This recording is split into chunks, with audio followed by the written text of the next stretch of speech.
Anda kembali di Indonesia Update bersama saya, Jihan Novita. Saudara, kawasan Taman Nasional Bromo Tengger Semeru mengalami kebakaran. Api diduga berasal dari flare atau suar api yang digunakan untuk foto pre-wedding. Baru saja dibuka usai ditutup akibat kebakaran lahan, wilayah Gunung Bromo kembali terbakar, tepatnya di kawasan Bukit Teletabis. Sumber api diduga berasal dari suar yang dinyalakan pengunjung yang sedang melakukan foto pre-wedding atau pranikah. Api jatuh dan mengenai dahan kering, lalu merambat dan kebakaran semakin meluas. Sejumlah petugas dan pemandu wisata setempat berusaha untuk memadamkan sisa api. Sementara para pengunjung yang terlibat dalam pranikah dan menyalakan suar, kabarnya telah ditangkap oleh Polres Probolinggo.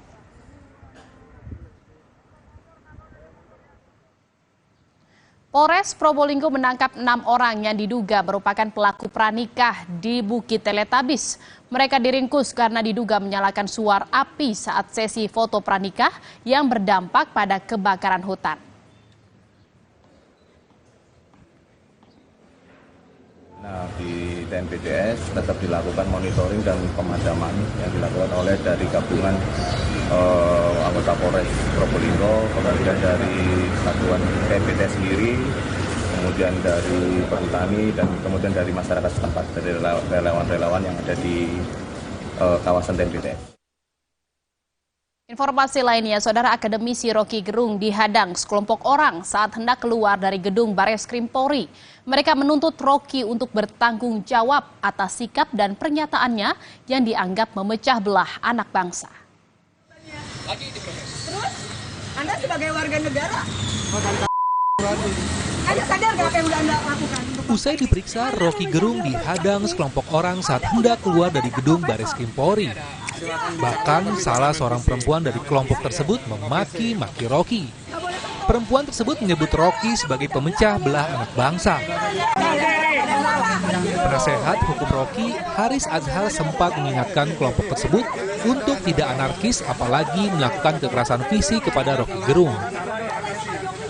Suasana semakin panas saat tim dari Rocky tersulut emosi hingga saling melontarkan kata-kata kasar. Aksi itu kemudian berhenti setelah beberapa anggota Yanmas Mabes Polri melerai dan membawa Rocky kembali ke dalam gedung Bareskrim Polri. Peristiwa itu terjadi setelah Rocky Gerung diperiksa Bareskrim Polri. Rocky diperiksa selama 7 jam. Dalam pemeriksaan itu Rocky dicecar 47 pertanyaan oleh tim penyidik Bareskrim Polri. Direktur Tindak Pidana Umum Bareskrim Polri, Brigjen Juhardani Raharjo menegaskan, pemeriksaan terhadap Rocky Gerung bukanlah soal penghinaan Presiden Jokowi, melainkan atas laporan penyebaran berita bohong, ujaran kebencian dan sara. Bahwa yang menjadi bahan laporan polisi ataupun klarifikasi saat ini adalah terkait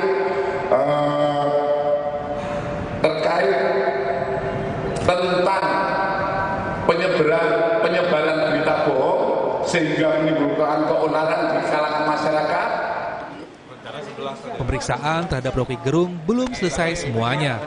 Rocky akan kembali diperiksa pada Rabu pekan depan. Tim Liputan, Kompas TV. Saudara, pemilu akan kita laksanakan pada 14 Februari 2024. Pastikan untuk tetap mengikuti perkembangan terkini melalui Kompas TV independen terpercaya. Demikian Indonesia Update hari ini. Saya Jihan Novita, pamit undur diri. Terima kasih. Sampai jumpa.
TV, independen, terpercaya.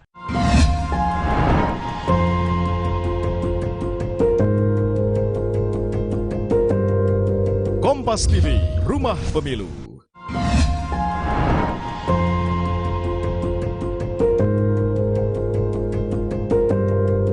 Kompas TV, Rumah Pemilu.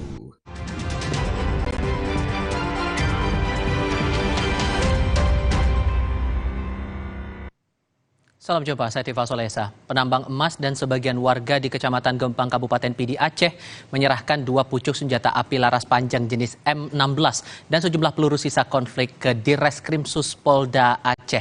Penyerahan senjata api laras panjang jenis M16 dan sejumlah peluru sisa konflik dilakukan warga di Kabupaten Pidi secara sukarela ke Direskrimsus Polda Aceh. Polisi merahasiakan identitas dan tidak memproses hukum warga agar bisa menjadi contoh ke warga Aceh lain yang masih menyimpan senjata api segera menyerahkan ke pihak berwajib. Langkah dan sosialisasi oleh Polda Aceh dilakukan agar situasi di Aceh dan sekitarnya aman dan kondusif menjelang pemilu 2024.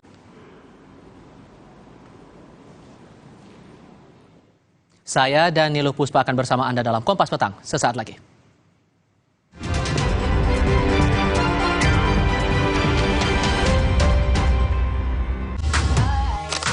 Don't you wish your phone was fun like this? Don't you wish your phone could fit in here? Don't you? Samsung Galaxy Z Fold 5 and Z Flip 5. Get it now! Tengah malam gak bisa tidur. Kurang tidur, minum Sedares. Kandungan dipenidramin 25 mg bisa bantu tidur. Tidur yang cukup bikin aktivitas kembali lancar. Sedares bikin tidur. Ikuti Gemerlap HUT ke-12 Kompas TV menghadirkan Wakil Presiden Republik Indonesia Yai Haji Ma'ruf Amin dan tokoh-tokoh nasional yang bersama-sama menggaungkan pemilu damai Indonesia. Dengan penampilan spesial Dewa 19, Elo, Firsa, Krisdayanti, Vicky Shu, Zizi, Al-Lafta, Jarwo Kuat, Abdel, sama Liviana Cerlisa dan DJLS. Malam Puncak Indonesia Raya, Senin 11 September pukul 8 malam, live di Kompas TV. 5 jam diperiksa KPK sebagai saksi dalam kasus di Kementerian Tenaga Kerja tahun 2012, Ketua Umum PKB Muhaimin Iskandar menyatakan telah menjelaskan semuanya pada penyidik. Caimin menyatakan mendukung penuntasan kasus korupsi oleh KPK.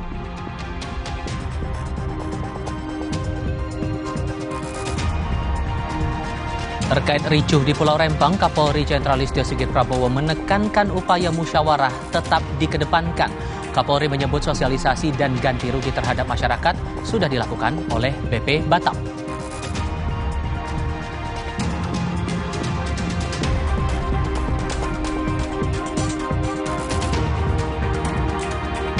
Pertemuan Prabowo dengan Yeni Wahid jadi sorotan usai Muhaimin hengkang dan jadi bacawa pres Anies.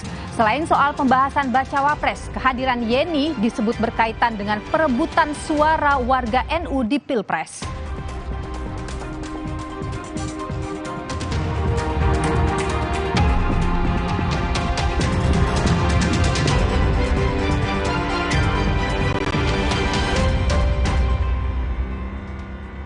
Hari ini 7 September 2023, selamat datang dalam program berita Kompas Petang di Kompas TV, independen, terpercaya. Saya Tifal Solesa akan bersama Anda dalam paruh kedua program ini. Namun untuk paruh pertama, Anda akan bersama Niluh Puspa. Niluh. Terima kasih Tifal. Kita langsung mulai Kompas Petang Saudara dengan informasi pertama soal menolak kedatangan petugas pematok lahan. Masyarakat adat tua Melayu Pulau Rempang dan Galang bentrok dengan petugas gabungan tim terpadu di Jembatan 4 Pulau Rempang, Kecamatan Galang, Kota Batam, Kepulauan Riau.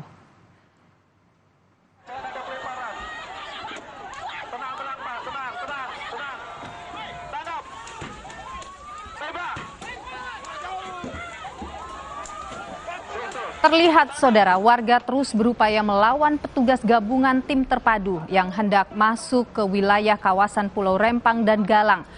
Bentrokan terus memanas karena petugas terus mendapatkan perlawanan oleh warga setempat.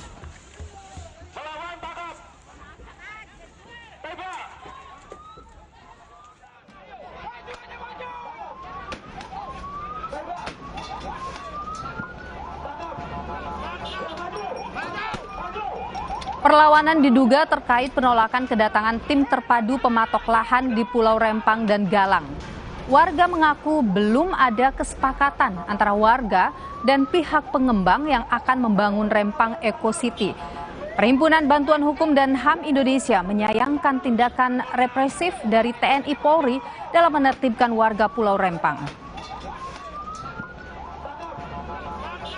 Tragedi kekerasan di Rempang Eco City sekali lagi membuktikan bahwa pembangunan proyek strategis nasional masih jauh dari perspektif hak asasi manusia, di mana di dalamnya ada hak atas tanah, hak atas lingkungan, lalu ruang hidup masyarakat yang tidak pernah menjadi pertimbangan dan sekali lagi justru dihindari oleh negara, tidak dipertanggungjawabkan pemenuhannya oleh negara dengan menggunakan kekuatan-kekuatan atau alat negara yang represif dan tidak tepat, tidak sesuai dengan tupoksi, yaitu alat pertahanan dan keamanan menggunakan kekuatan TNI Polri. Ada provokator tangkap, provokator tangkap. Ada provokator tangkap. Yang melawan petugas tangkap.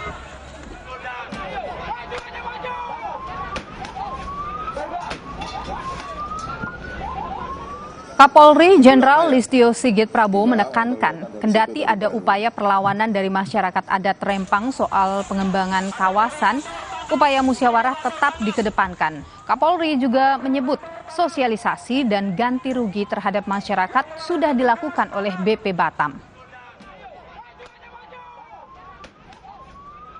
Karena memang ada kegiatan yang akan digunakan oleh BP Batam, tentunya langkah-langkah yang dilaksanakan oleh BP Batam mulai dari musyawarah, kemudian mempersiapkan relokasi, termasuk ganti rugi terhadap masyarakat yang mungkin telah menggunakan lahan-lahan ataupun tanah yang ada di situ, itu sudah dilakukan. Namun demikian, karena ada beberapa aksi yang kemudian hari ini dilakukan upaya-upaya penertiban. Namun demikian tentunya upaya musyawarah, upaya sosialisasi, penyelesaian dengan musyawarah mufakat tentunya menjadi prioritas. Sehingga kemudian masalah di Batam, di Pulau Rempang betul-betul bisa diselesaikan.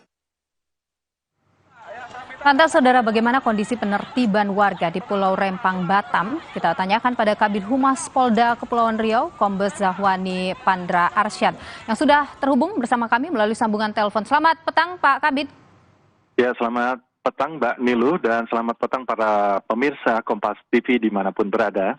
Baik, terima kasih Pak Kabid sudah bergabung bersama kami. Jadi situasi terkini Pak Kabid saat ini seperti apa di sana? Iya, betul sekali Mbak. Jadi ini yang menjadi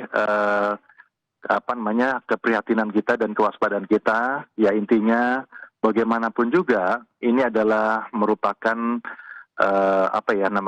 kita merasakan apa yang kita lakukan sekarang ini tentu mempunyai suatu rencana strategis yang memang direncanakan oleh pemerintah. Proyek rencana strategis pemerintah ini adalah memang jauh-jauh hari sudah dilakukan sosialisasi kepada warga masyarakat tempatan atau masyarakat setempat yang berada di Pulau Barelang atau di Pulau Rempang tersebut. Dan ini sudah berlangsung dari bulan Juli sampai Agustus sampai September ini. Okay. Nah, upaya-upaya yang kami lakukan ini sampai terakhir kemarin juga dari otoritas Batam juga melakukan suatu musyawarah mufakat, ya, intinya bagaimana, dan sudah ada sebagian daripada masyarakat sebenarnya yang menyerahkan secara sukarela kepada badan pengusahaan otoritas Batam tersebut. Namun ini yang kita katakan tadi, bagaimanapun juga kan kita untuk apa yang dilakukan oleh tim terpadu saat ini kan, karena memang di jembatan, di salah satu perlintasan di jembatan di Barelang tersebut kan memang adalah untuk aktivitas umum, Mbak. Jadi memang ada warga masyarakat yang sengaja untuk memasang ada semacam tenda, kemudian juga menduduki suatu tempat, kemudian melakukan sweeping. Ya, tentunya kan kita kan di negara hukum, tentunya negara hadir untuk melindungi warga masyarakat dan memberikan perlindungan, pengayoman dan pelayanan kepada masyarakat. Itu Mbak sebenarnya intinya, Mbak. Apa yang kami lakukan ini supaya aktivitas bisa sedia seperti sedia kala, tidak ada halangan apa-apa. Itu aja sih Mbak sebenarnya. Cuman Pak Kabid, ini sebenarnya sudah ada kesepakatan begitu antara BP Batam dengan warga? Ya, kemarin kan sudah berkali-kali Mbak. Jadi kami maksudnya dari BP Batam ini sudah melaksanakan kegiatan forum group discussion yang dihadiri oleh beberapa perwakilan masyarakat, dan memang ada sebagian masyarakat yang tetap berkeinginan untuk mempertahankan daerahnya. Nah itu yang terjadi, selalu pro kontra ini kan kita selalu ada saja. Tetapi bagaimanapun Polri saat ini tuh memberikan suatu problem solver dan tetap jangan sampai mengganggu aktivitas masyarakat. Nah ini yang kita lakukan, sedangkan kita ini kan sekarang ini aktivitas di sana itu juga ada yang sempat menduduki, kemudian menghalangi, melakukan sweeping, jadi ini yang jadi mengganggu aktivitas sehingga tidak tertib di situ, Pak. Pak Kabid, kalau sudah ada kesepakatan, kalau kita lihat dari gambar yang kami dapatkan, itu kan banyak sekali warga. Sebenarnya kesepakatan ini terjadi secara seberapa persen warga yang sepakat begitu Pak dengan BP Batam itu? Karena kalau kita lihat warganya banyak sekali nih yang ya, baik, itu kan ini kan secara teknis ya Mbak ya, artinya bagaimanapun juga itu kan yang dikedepankan BP Batam. Kami ini sebagai anggota Polri tentunya kan tetap melakukan penjagaan, jangan sampai terjadi adanya suatu potensi gangguan, jangan sampai menjadi ambang gangguan, apalagi gangguan nyata. Itu yang kami lakukan. Nah ini yang kami lakukan penertiban di sini adalah sebagian warga masyarakat yang bertahan dan sekaligus juga membahayakan situasi Kamtibmas juga di sana. Itu yang kami lakukan. Namun kan adanya suatu yang memprovokasi dan sebagainya, apalagi sekarang di era keterbukaan informasi publik, sudah era digital, ya sekali yang dimasukkan. Jadi ini yang berpengaruh sekali pada situasi Kamtibmas. Begitu Mbak. Solusinya apa Pak yang diberikan? Apakah warga direlokasi kemana, kemudian relokasinya begitu? Betul, ini sebenarnya adalah kewenangan dari Badan Pengusahaan Otorita Batam ya Mbak ya. Jadi sebenarnya sudah diberikan suatu himbauan, sudah diberikan suatu sosialisasi kepada seluruh warga masyarakat yang ada di Rempang tersebut. Itu akan diberikan suatu tanah seluas 500 meter persegi, kemudian juga akan diberikan rumah tipe 45, dan juga nanti lokasinya itu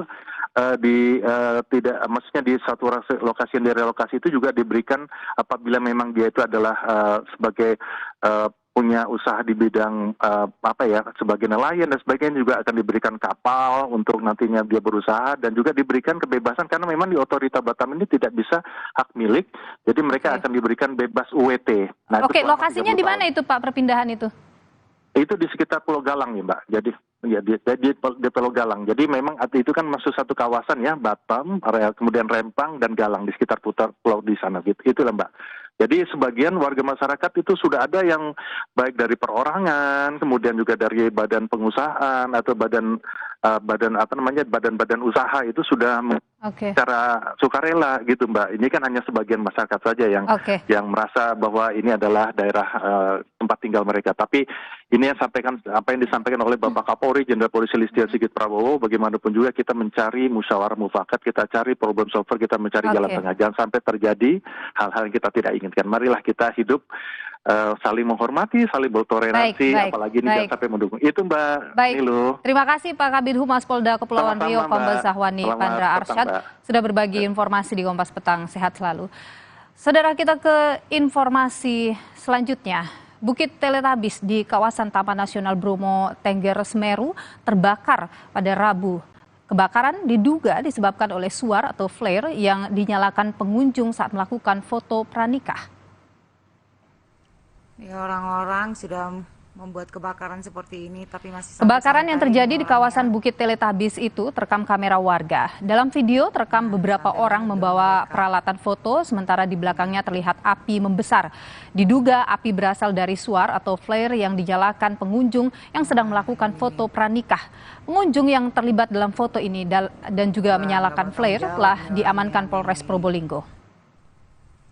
Ya, orang-orang sudah membuat kebakaran seperti ini, tapi masih santai-santai nih orangnya.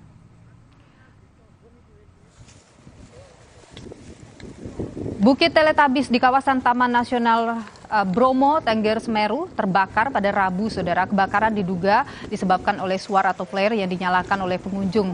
Dan kalau kita lihat di layar kaca, saudara, ini hingga Kamis pagi tadi asap kebakaran juga masih terlihat dari kawasan Bukit Teletabis Gunung Bromo. Dan sejumlah petugas juga dan pemandu wisata setempat terus berusaha untuk memadamkan sisa api.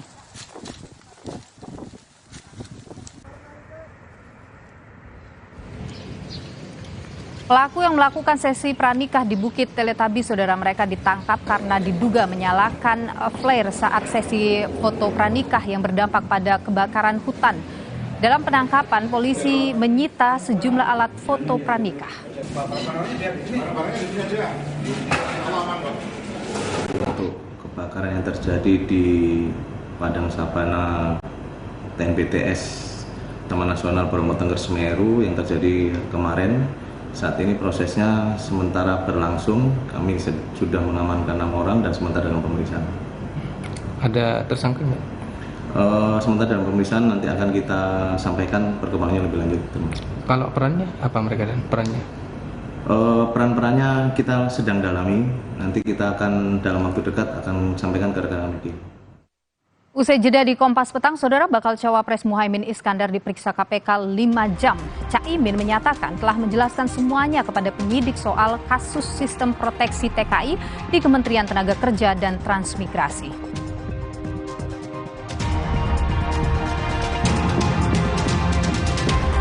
Seorang anggota polisi ditangkap karena diduga membakar baliho bakal capres Ganjar Pranowo di Buton Tengah, Sulawesi Tenggara.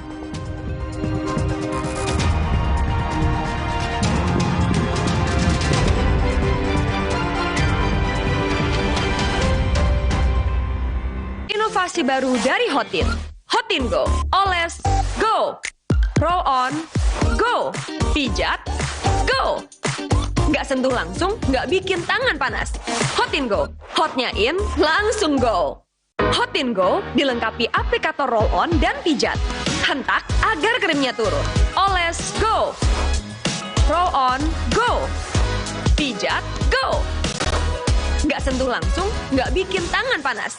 Baru Morinaga Morigrow. Kasih makan anak masih pakai drama. Beri dia Morinaga Morigrow. Susu dengan formula Grow Max. Bantu tingkatkan nafsu makan dan penuhi nutrisi untuk pertumbuhannya. Morinaga Morigrow. Duh, badan suka gampang pegal dan lelah. Bisa jadi ada masalah di otot, tulang, dan jantung, mah. Nah, minum Entrasol dengan ekstrak buah zaitun. Bantu jaga kesehatan otot, tulang, dan jantung. Sensodyne memberikan perlindungan hingga 24 jam. Saya merekomendasikan Sensodyne untuk perawatan gigi ngilu. Tiap hari, keluargaku kena panas yang bikin gerah, keringetan, dan bau badan. Mereka perlu yang seger. Mandi pakai Dettol. Segarnya mint dan jeruk yuzu. Berikan sensasi 5 derajat lebih dingin. Dan lindungi dari kuman penyebab bau badan. Dettol, perlindungan dengan sensasi 5 derajat lebih dingin. Aqua percaya akan keajaiban alam, maka kami tidak menggunakan galon sekali pakai. Galon kami disanitasi dengan seksama sebelum diisi ulang. Aqua 100% murni. Mau mie, please. Khawatir anak minta mie terus? Tenang, kan ada mie oven, pilihan lebih sehat. Produksinya di oven, bukan digoreng. Air rebusannya jernih, minyak kenyal, bumbu basahnya bikin lebih enak. Aku juga mau. Enak. Mau lagi. Boleh, asal mie oven, minyak lurus, lebih sehat, enak lagi. Torabika Cappuccino nomor 1 di dunia. Biji kopinya pilihan dengan susu New Zealand. Choco granulnya coklat habis, tapi kopinya masih beras. Perfect, balikin mood. Torabika Cappuccino nomor 1 di dunia. Di tanganmu, botol plastik bekas bisa jadi baru lagi. Seperti tas, baju, hingga sepatu ini. Bersama Gerakan Ekonomi Sirkular Nasional Le Mineral, mari mulai kebiasaan baru memilah sampah plastik dari rumah, menyalurkan lewat aplikasi, pemulung, ataupun bank sampah. Sampah plastikmu memberi nilai tambah untukmu dan juga untuk mereka. Dengan langkah sederhana, pisahkan sampah sesuai jenisnya, sampah organik, plastik termasuk PET, kertas, dan kaleng, lalu salurkan. Sampah plastik yang terpilah bisa didaur ulang Mulai kebiasaan baru dan buat botol plastik bekasmu jadi baru lagi.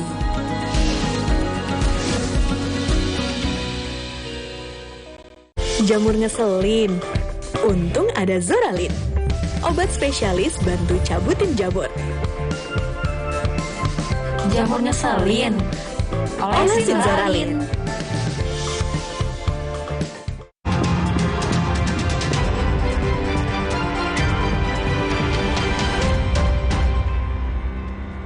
Saudara Ketua Umum Partai Kebangkitan Bangsa PKB, Muhaimin Iskandar, penuhi panggilan penyidik KPK sebagai saksi kasus dugaan korupsi sistem proteksi TKI Kemnaker. Muhaimin Iskandar keluar gedung KPK setelah 5 jam menjalani pemeriksaan oleh penyidik KPK. Muhaimin menyebut dirinya diperiksa sebagai saksi untuk kasus dugaan korupsi sistem proteksi tenaga kerja Kemnaker pada tahun 2012 lalu.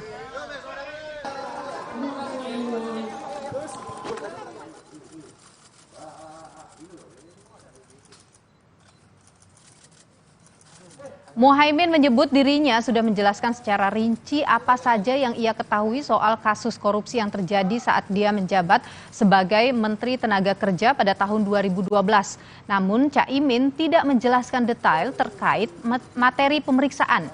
Setidaknya, saudara, terdapat 3 orang yang sudah ditetapkan KPK sebagai tersangka tetapi belum diumumkan secara resmi kepada publik. Program perlindungan TKI di luar negeri, proteksi sistem perlindungan tenaga kerja Indonesia di luar negeri. Sistem proteksi inilah yang menjadi kasus yang sedang diselidiki oleh KPK dengan tersangka mantan dirjen, mantan salah satu staf dirjen, dan salah seorang nggak tahu pengusaha atau apa gitu.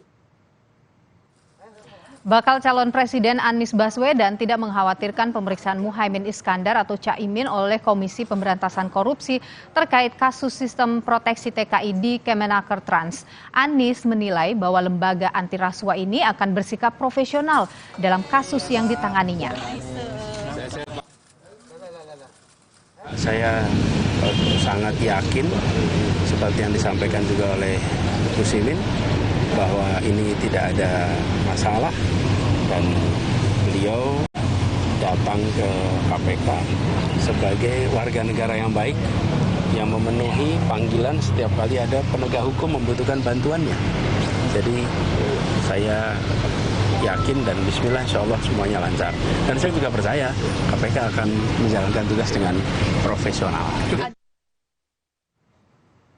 Setelah sempat tertunda karena bentrok agenda, Muhaimin Iskandar hari ini memenuhi panggilan KPK terkait kasus dugaan korupsi pengadaan sistem proteksi TKI saat ia menjabat sebagai Kemnaker Trans era atau Menaker Trans maksud kami era tahun 2008 hingga 2014. Dan saudara, untuk mengetahui informasi terkininya, kita segera bergabung dengan jurnalis Kompas TV ada Asri Gunawan yang saat ini berada di Gedung Merah Putih KPK Jakarta. Asri, selamat petang. Jadi apa substansi dari pemanggilan Muhaimin hari ini? Apa yang digali oleh penyidik KPK dari Caimin?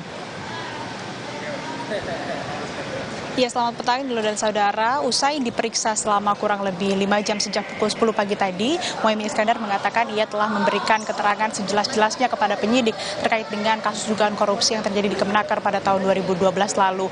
Namun memang Caimin enggan memberikan detail terkait apa pertanyaan yang diajukan oleh penyidik ataupun juga materi yang digali oleh penyidik dalam kasus ini. Namun yang jelas Caimin diperiksa sebagai saksi dalam kapasitasnya sebagai Menteri Ketenagakerjaan dan Transmigrasi periode 2009 sampai dengan 2014, di mana kasus dugaan korupsi terkait dengan pengadaan sistem proteksi TKI di Kemenaker ini terjadi pada tahun 2012 lalu.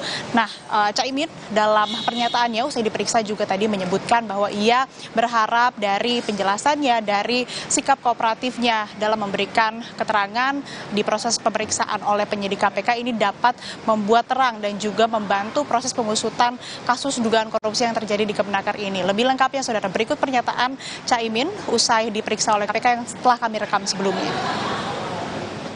Saya sudah membantu menjelaskan semua yang saya tahu semua yang saya pernah dengar, dan insya Allah semuanya yang saya ingat, yang saya tahu semuanya sudah saya jelaskan. Moga-moga dengan penjelasan ini KPK semakin lancar dan cepat tuntas mengatasi seluruh kasus-kasus korupsi.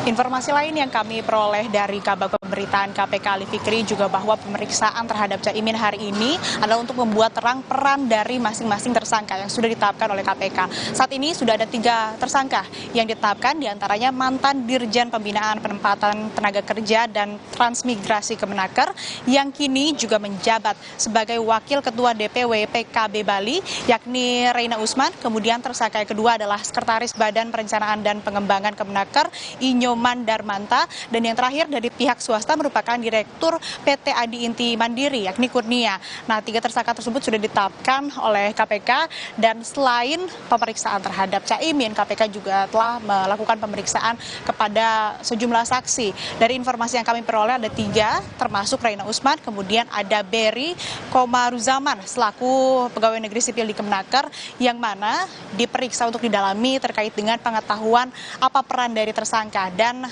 saksi lain yang turut diperiksa yakni Anik Sustiawati yang menjabat sebagai Ketua Panitia Pengadaan di Kemenaker tahun 2012, dan juga ini diperiksa ataupun pemeriksaan yang dilakukan oleh KPK ini didalami terkait dengan posisinya saat proyek dilaksanakan. Dan sampai saat ini kami juga masih menunggu pernyataan atau rilis resmi dari KPK terkait dengan proses perkembangan pengusutan kasus dugaan korupsi yang terjadi di Kemenaker pada tahun 2012. Ini loh. Asri, selain tadi kita sebutkan ada sejumlah saksi yang sudah diperiksa, apalagi upaya yang sudah dilakukan oleh KPK untuk mengusut tuntas kasus ini? Upaya yang telah dilakukan oleh KPK dalam mengusut kasus ini, selain memeriksa sejumlah saksi, tentu saja melengkapi barang bukti untuk kemudian bisa memproses lebih lanjut kasus ini. Terbaru, KPK telah melakukan penggeledahan di kantor ataupun juga di kediaman Reina Usman yang berada di Badung, Bali pada hari ini. Sebelumnya, KPK juga telah melakukan penggeledahan di rumah pribadi Reina Usman yang berada di Gorontalo pada tanggal 30. Selain di rumah Reina Usman, KPK juga telah melakukan penggeledahan di kantor Kemenaker, dan KPK juga telah melakukan upaya untuk mencegah pemberangkatan atau kepergian ke luar negeri kepada 3 tersangka tersebut, ini untuk memudahkan proses penyidikan yang sedang berlangsung. Sebetulnya Nilu dan saudara, kasus ini sudah bergulir penyelidikannya sejak bulan Juli lalu. Namun memang sempat berproses lama di bidang penindakan Kedeputian Penindakan dan Eksekusi KPK, dan hingga akhirnya diterbitkan ataupun juga statusnya dinaikkan menjadi penyidikan dan keluar surat perintah dilakukannya penyidikan atau sprindik pada bulan Agustus, dan kemudian melakukan pemeriksaan kepada sejumlah saksi untuk kemudian ada penguatan terkait dengan dan pengusutan terkait dengan fakta-fakta yang ada sehingga bisa dibuat lebih jelas lagi terkait dengan kasus dugaan korupsi yang terjadi di Kemenaker tahun 2012. Ini loh. Asri Gurnawan, jurnalis Kompas TV, terima kasih atas informasi Anda langsung dari Gedung Merah Putih KPK. Saudara, kami hadirkan informasi soal hari ini bakal calon wakil presiden Muhaimin Iskandar memenuhi. Kami hadirkan saudara informasi lainnya di Kompas Petang. Hari ini bakal calon wakil presiden Muhaimin Iskandar memenuhi panggilan KPK untuk mengusut kasus dugaan korupsi yang terjadi pada 11 tahun lalu. Meski tudingan politisasi tak bisa dihindari, KPK didesak untuk tegas mengklarifikasi keterlibatan Caimin dalam kasus pengadaan sistem proteksi TKI saat ia duduk di kursi menteri. Setelah sempat tertunda bentroknya agenda, bakal cawapres Anies Baswedan Muhaimin Iskandar akhirnya memenuhi panggilan KPK. KPK memastikan kehadiran Caimin di KPK penting untuk mengisi kepingan informasi yang hilang. Oleh karena itu, kehadiran dari saksi Pak Muhaimin Iskandar juga sangat penting untuk memperjelas seluruh perbuatan dari para tersangka yang sudah kami tetapkan dalam kegiatan penyidikan dimaksud. Caimin dipanggil sebagai saksi dalam kasus dugaan korupsi pengadaan sistem proteksi TKI di Kementerian Tenaga Kerja dan Transmigrasi saat dirinya menjabat sebagai Menaker Trans pada tahun 2012 lalu. Meski demikian, partai pengusung pasangan Anies Muhaimin menuding kentalnya aroma politisasi di dalam pengusutan kasus ini. Kami yakin bahwa Caimin tidak terlibat karena menurut informasi yang kami terima dari kawan-kawan di sana, sudah gelar 8 kali atau 7 kali gelar perkara ya. Itu tidak ada bukti apa-apa. Tapi KPK mengapa memanggil persis setelah Caimin diumumkan menjadi calon wakil presiden? Selama 12 tahun, kasus ini kan nganggur. Nggak diurus. Walau tudingan politisasi tak bisa dihindari, KPK didesak untuk tegas dalam menjalankan proses hukum dan mengklarifikasi keterlibatan Caimin dalam kasus ini.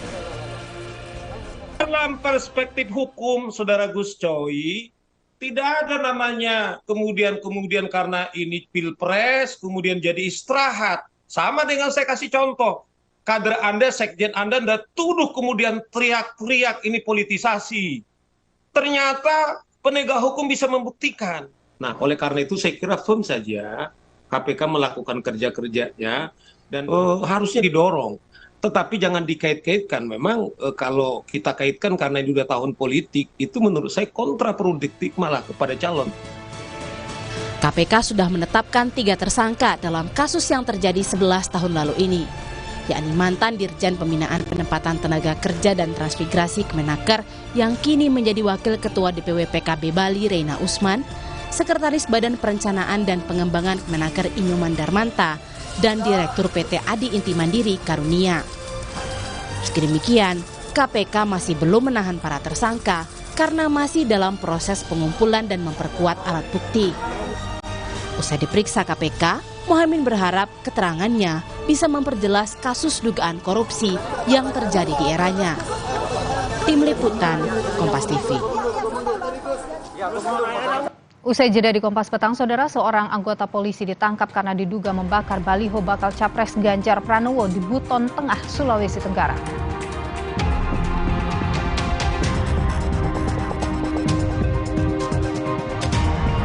Menjawab absennya PKS di deklarasi dan rapat perdana Partai Pengusung Anies Baswedan Muhaimin Iskandar, PKS menyatakan mendukung Anies sebagai bakal Capres, tapi belum menentukan siapa cawapresnya.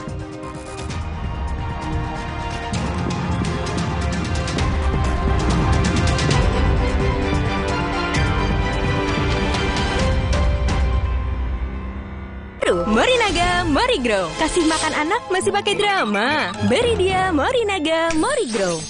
Susu dengan formula Growmax. Bantu tingkatkan nafsu makan dan penuhi nutrisi untuk pertumbuhannya. Morinaga Morigrow. Sekarang badan gampang pegal dan lelah. Itu bisa jadi masalah di otot, tulang, dan jantung. Minum Entrasol. Dengan ekstrak buah zaitun, bantu jaga kesehatan otot, tulang, dan jantung. Jadi bisa tetap aktif. Entrasol. Alergi jontor nih. Aku biduran. Obatnya yang depannya Indal CTN. Bisa dibeli tanpa resep dokter. Indal CTN, komposisi anti alerginya redakan alergi. Indal CTN.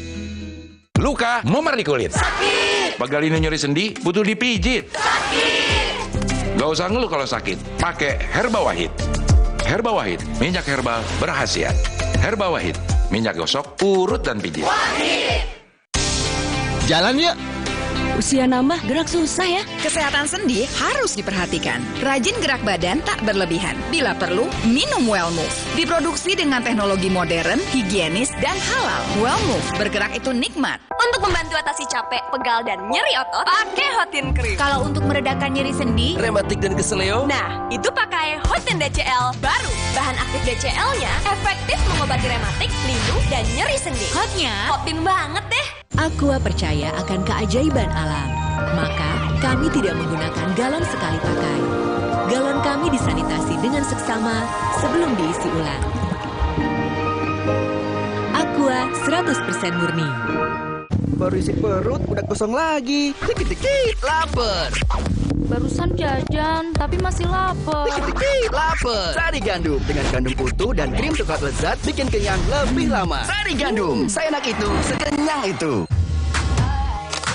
Don't you wish your phone was fun like this? Don't you wish your phone could fit in here? Don't you? Samsung Galaxy Z Fold 5 and Z Flip 5. Get it now! Torabika Cappuccino nomor 1 di dunia. Biji kopinya pilihan dengan susu New Zealand. Choco granulnya coklat habis, tapi kopinya masih beras. Perfect, balikin mood. Torabika Cappuccino nomor 1 di dunia. Terus, enaknya terus. Manis asam, chewy. Manis asam, chewy. Manis asam, chewy. Saya oleh terus. Gak nempel di gigi. Slay, oleh. Dunia terus berputar. Begitu banyak hal yang berakhir, namun banyak juga yang kembali dalam bentuk baru, memberi harapan baru. Seperti botol plastikmu yang dapat menjadi barang baru lagi melalui gerakan ekonomi sirkular nasional Le Mineral. Kini, plastik tidak lagi menjadi sampah, namun terus berputar dengan dipilah dan didaur ulang menjadi baru. Semua bisa mengambil peran penting dalam perputaran itu dari hulu ke hilir. Mulai dari kamu yang memilah sampah dari rumah, pemulung yang mengumpulkannya, hingga pekerja pabrik yang mendaur ulang. Bersama gerakan ekonomi sirkular nasional Le Mineral, mari jadikan botol plastikmu jadi baru lagi.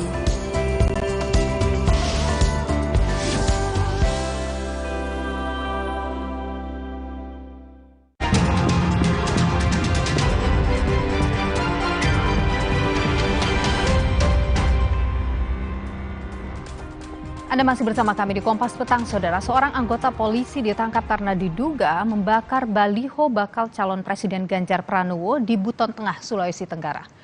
Pembakaran baliho bakal calon Presiden Ganjar Pranowo di Desa Lanto, Kecamatan Mawasangka, diduga dilakukan pada Selasa dini hari. Akibat pembakaran tersebut, pengurus Dewan Pimpinan Cabang PDIP Buton Tengah mendatangi Polres Buton Tengah untuk membuat laporan pada Rabu 6 September 2023.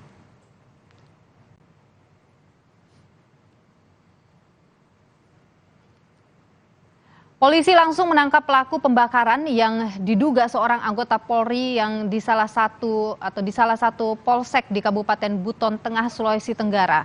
Diduga polisi Aibda AL membakar baliho karena mabuk akibat mengonsumsi minuman keras bersama seorang warga inisial LA di sekitar lokasi kejadian. Kedua pelaku saat ini masih diperiksa di Polres Buton Tengah. Keduanya diancam pasal perusakan.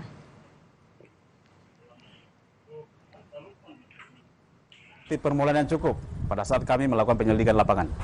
Inisialnya LA, ya, yang berdinas di salah satu polsek di wilayah Polres Buton Tengah. Ya, kondisi pada saat itu melakukan perusakan, mabuk, pengaruh miras. Ya. Ada masyarakat satu inisial LA, ya, yaitu domisilinya ini di Sulawesi Tengah.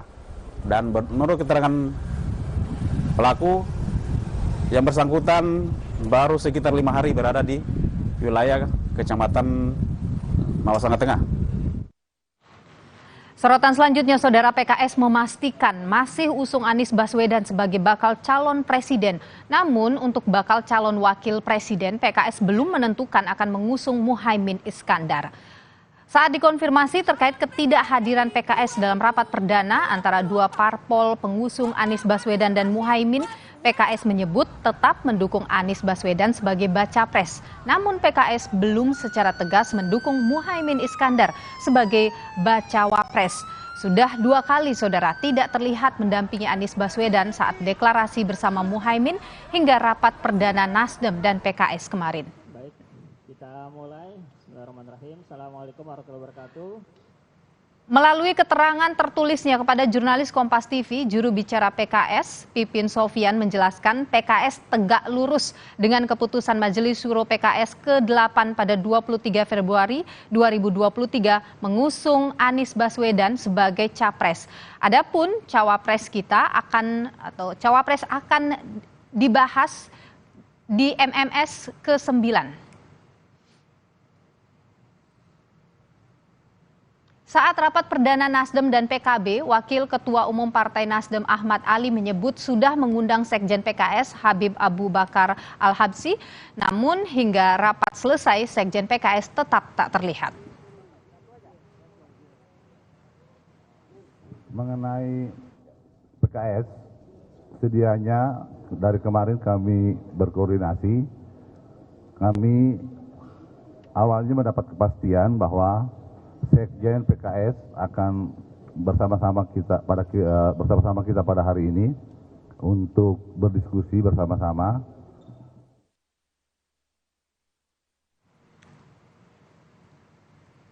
Petinggi PKS juga absen saat deklarasi pasangan Anies Muhaimin di Surabaya Sabtu lalu. PKS tak hadiri deklarasi karena nama Muhaimin akan dibahas Majelis Syuro terlebih dahulu. Sementara PKS tetap mendukung Anies di Pilpres 2024 sesuai keputusan Majelis Syuro yang menetapkan Anies Baswedan sebagai bakal calon presiden. Majelis Syuro yang ke-8, PKS telah menetapkan Bapak Anies Rashid Baswedan sebagai baca pres yang diusung oleh PKS. Adapun rekomendasi nama Bapak Abdul Muhaimin Iskandar sebagai bakal calon wakil presiden, insya Allah akan diusulkan untuk dibahas pada musyawarah Majelis Syuro Partai Keadilan Sejahtera. Lebih lengkap, saudara, kita terhubung dengan Direktur Eksekutif Parameter Politik Adi Prayitno terkait dengan hal ini. Pak Adi, selamat petang, sehat selalu. Selamat petang, Mbak Nilu. Ya, Pak Adi, jadi kalau kita lihat apa yang terjadi, dinamika yang muncul belakangan di koalisi perubahan, ada Nasdem masuk PKB dan PKS ini, apa yang Anda lihat kalau PKS sudah 2 kali tidak hadir begitu dalam kegiatan yang penting? Apakah ini memang PKS setengah hati? Ya, saya kira memang koalisi Anies Baswedan dan Muhaimin Iskandar ini kan secara tidak langsung telah menciptakan gempa bumi politik yang membuat suasana koalisi politik ini kan terasa di ambang perpecahan ya. Pertama misalnya kita melihat Partai Demokrat itu langsung marah-marah dan keluar dari koalisi. Begitupun dengan PKS. Yang saya kira efek dari koalisi Anies dan Muhaimin ini kan sebenarnya bagi saya PKS-nya galau akut. Satu sisi tetap mendukung Anies Baswedan sebagai kandidat capres, tapi belum sepenuhnya menerima Muhaimin sebagai wakil. Itu artinya bagi saya PKS sebenarnya galau. Oke, karena itu tidak. Ya. Lanjut. Ya, bagi saya tidak mengherankan kalau kemudian PKS itu sepertinya hati dan pikirannya terbelah. Satu sisi ingin sama Anies Baswedan, tapi pada saat yang bersamaan tidak mau dengan Muhaimin Iskandar. Ini agak rumit bagi saya untuk melihatnya. Bagaimana mungkin PKS itu mendukung Anies, tapi pada saat yang bersamaan belum sepenuhnya kepada Muhaimin Iskandar. Ini yang saya kira memang membuat spekulasi-spekulasi publik. Sepertinya PKS itu sedang mempertimbangkan opsi-opsi lain di masa yang akan datang. Maka muncul soal kemungkinan yang kedua, Mbak Nilu, bahwa PKS ini ya pertama opsinya mungkin akan keluar dari koalisi perubahan dan mencoba untuk menjajaki koalisi-koalisi dengan yang lain. Oke, atau sudah menjajaki dengan koalisi yang lain? Kalau kita dengar info dari kawan-kawan aktivis, dari teman-teman media, PKS juga sedang membangun komunikasi misalnya dengan Sandiaga Uno, kemudian dengan Partai Demokrat soal kemungkinan membentuk poros politik yang keempat. Bahkan muncul juga rumor PKS sedang membangun komunikasi politik dengan Golkar ya soal bagaimana kedua partai ini bisa landing juga di Pilpres nantinya. Oke, kalau Anda lihat Pak Adi, mana yang paling menguntungkan bagi PKS? Tetap bersama dengan koalisi perubahan sekarang atau bentuk poros baru yang tadi Anda sebutkan dengan partai-partai yang sudah dijajaki, atau mungkin gabung dengan yang sudah ada, Prabowo Subianto misalnya? Saya kira kalau kalkulasi politisnya akan jauh lebih menguntungkan jika PKS itu keluar dari koalisi dan membentuk poros politik yang baru. Dengan satu catatan, harus bisa mengusung kader terbaik mereka untuk jadi calon wakil presiden atau jadi calon presiden. Dan itu ada? Dan sangat mungkin bisa dilakukan kalau terjadi koalisi antara Golkar dan PKS misalnya yang sehari 2 hari ini menguat isunya, maka sangat mungkin PKS itu bisa mengusulkan kader terbaik mereka. Kader-kader internal PKS saya kira cukup banyak. Ada kader senior namanya Hidayat Nur Wahid yang saya kira bisa mengonsolidasi basis-basis atau kelompok-kelompok politik PKS yang selama ini memang ada sebagian yang sudah mulai pindah ke Gelora. Kalau Hidayat Nur Wahid bisa maju maka sangat mungkin PKS ini akan solid. Ada Ahmad Heriawan, mantan gubernur Jawa Barat 2 periode. Ataupun ada yang sosok muda, Zulkifli Mansyah, mantan gubernur NTB yang beberapa hari yang lalu itu sudah PLT. Saya kira adalah nama-nama yang cukup layak sebenarnya bagi PKS untuk disorongkan ketimbang nempel terus ke Anies Baswedan. Oleh karena itu tidak mengherankan bagi saya kalau kemudian PKS itu absen dalam 2 kali pertemuan yang dilakukan oleh Nasdem dan PKB. Jadi absennya ini memang karena belum ada deal politik tadi, begitu ya? Ya karena bagi PKS tentu mereka tidak mau jadi ronin, mereka tidak mau jadi kayu bakar politik ya untuk partai dan calon politik tertentu, tapi tidak menguntungkan secara elektoral bagi PKS. Maka di tengah situasi politik yang serba huru-hara, di tengah situasi politik yang cukup dinamis, PKS sedang berusaha betul bagaimana mencari soal kemungkinan ada poros lain yang bisa menerima PKS dan memungkinkan PKS mengusung kader terbaik mereka untuk bisa maju. Pak Adi, apakah 4 poros misalnya nanti dalam Pilpres itu bisa terjadi? Kalau membaca kalkulasi politiknya cukup terjadi, Mbak Niluh. Misalnya kalau ada porosnya P3, PKS, dan Demokrat, itu sudah cukup menggenapi ambang batas presiden 20%. Ataupun misalnya kalau PKS dan Golkar itu juga sudah menggenapi ambang batas presiden 20%. Tiketnya sudah didapatkan gitu. Oleh karena itu, bagi saya, semua poros koalisi politik saat ini itu tidak bisa dipastikan 100% akan fix mendaftarkan ke KPU. Saya selalu berprinsip, sebelum ada keputusan resmi dari KPU soal siapa pasangan capres dan cawapres, maka sepanjang itu juga kemungkinan poros politik yang akan terjadi cukup muncul di kemudian hari. Tapi Pak Adi begini, apa yang terjadi sebenarnya? Kenapa masih tidak klop atau tidak srek dengan Muhaimin Iskandar? Ada apa PKS dan Muhaimin Iskandar? Saya kira 2 hal. Pertama, PKS itu sebenarnya harus berbagi kotel efek ya dengan Nasdem. Karena kalau PKS terus berada di poros perubahan, sementara pada saat yang bersamaan Nasdem itu mampu mengakuisisi efek ekor jas yang dimiliki oleh Anies. Itu artinya sebagian besar pemilih Anies itu lebih banyak ke Nasdem ketimbang ke PKS. Padahal dari dulu PKS ini kan banyak untung dari mendukung Anies ya. Maka tidak mengherankan kemudian PKS itu relatif mempertimbangkan opsi yang lain. Yang kedua, secara ideologi politik antara PKS dan PKB dari dulu itu bagaikan minyak dan air, susah ketemu. Jadi mulai dari prinsip, mulai dari ideologi dan mazhab politiknya, PKS dan PKB itu tidak pernah bertemu. Bahkan sampai saat ini, basis konstituen PKS, basis konstituen PKB, satu sama yang lainnya saling berhadapan-hadapan, bahkan saling bermusuhan, tidak akur satu sama yang lain. Jadi menurut Anda opsi yang paling tepat yang bisa diambil PKS sekarang? Keluar dari koalisi dan membentuk poros koalisi yang baru. Baik. Direktur Eksekutif Parameter Politik Adi Prayitno. Terima kasih Pak Adi sudah berbagi pandangan di Kompas Petang. Sehat selalu. Terima kasih Mbak Niluh. Saudara, Kompas Petang masih akan kembali dengan sejumlah informasi penting dan menarik lain akan disampaikan oleh rekan saya Tifal Solesa. Tifal, silakan. Ya, Niluh, Putri Gus Dur Yeni Wahid bertemu dengan bakal capres Prabowo Subianto kurang dari sepekan sejak deklarasi Anies Baswedan Muhaimin Iskandar. Apakah manuver ini untuk melawan Caimin guna memperebutkan suara Nahdien di Jawa Timur? Pembahasannya akan hadir saja dan berikut ini.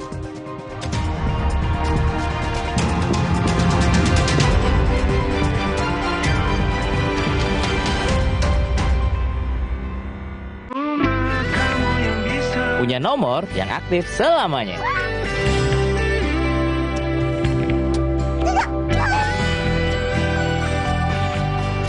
Dapatkan Bayu di konter terdekat. Kakekmu yang itu juga dong. Tapi gigi kakek. Gak usah khawatir.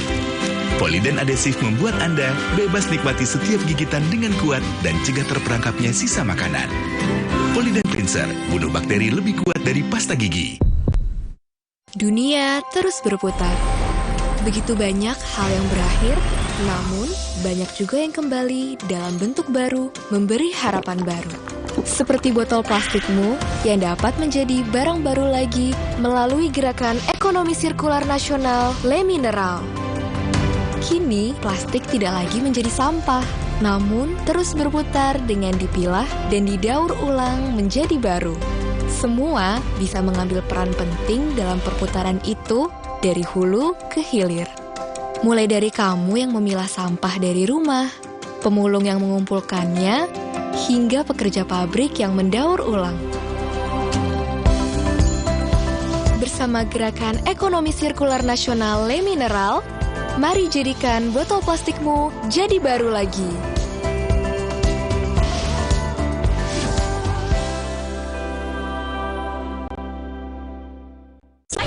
Terus, enaknya terus. Manis asam, cuy. Manis asam, cuy. Manis asam, cuy. Saya oleh terus. Gak nempel di gigi. Slay, oleh. Kenapa sarapan sereal, Bu? Sereal kan terbuat dari gandum, jadi bergizi dan mengenyangkan. Energen, sereal nomor 1 di Indonesia. Terbuat dari gandum Australia, bernutrisi dan mengenyangkan. Enak, kenyang. Sarapan sehat harus mengenyangkan dan bergizi, seperti sereal yang kaya gizi dan lebih mengenyangkan, sehingga tidak mudah lapar dan siap beraktivitas sepanjang hari. Ayo, sarapan sereal setiap hari. Baru isi perut, udah kosong lagi. Dikit-dikit lapar. Barusan jajan, tapi masih lapar. Dikit-dikit lapar. Sari gandum dengan gandum utuh dan krim coklat lezat bikin kenyang lebih lama. Sari gandum, seenak itu, sekenyang itu.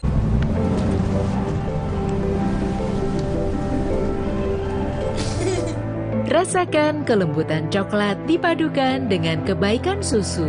Cadbury Dairy Milk. Rasakan lembutnya kebaikan. Don't you wish your phone was fun like this?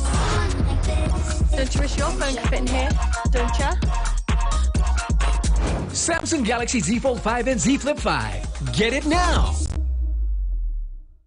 Mau mie, please. Khawatir, anak minta mie terus. Tenang, kan ada mie oven, pilihan lebih sehat. Produksinya di oven, bukan digoreng. Air rebusannya jernih, mie-nya kenyal, bumbu basahnya bikin lebih enak. Aku juga mau. Enak. Mau lagi. Boleh, asal mie oven, mie-nya lurus, lebih sehat, enak lagi. Selamat datang, silakan. Hah? Emangnya ada waktu buat sakit kepala? Panadol Extra, cepat redakan sakit kepala dan nyeri yang mengganggu. Panadol Extra, cepat redakan sakit kepala, dapat diminum sebelum makan. Oleh terus, enaknya terus. Manis asam, cuy. Manis asam, cuy. Manis asam, cuy. Oleh terus. Gak nempel di gigi. Slay, oleh.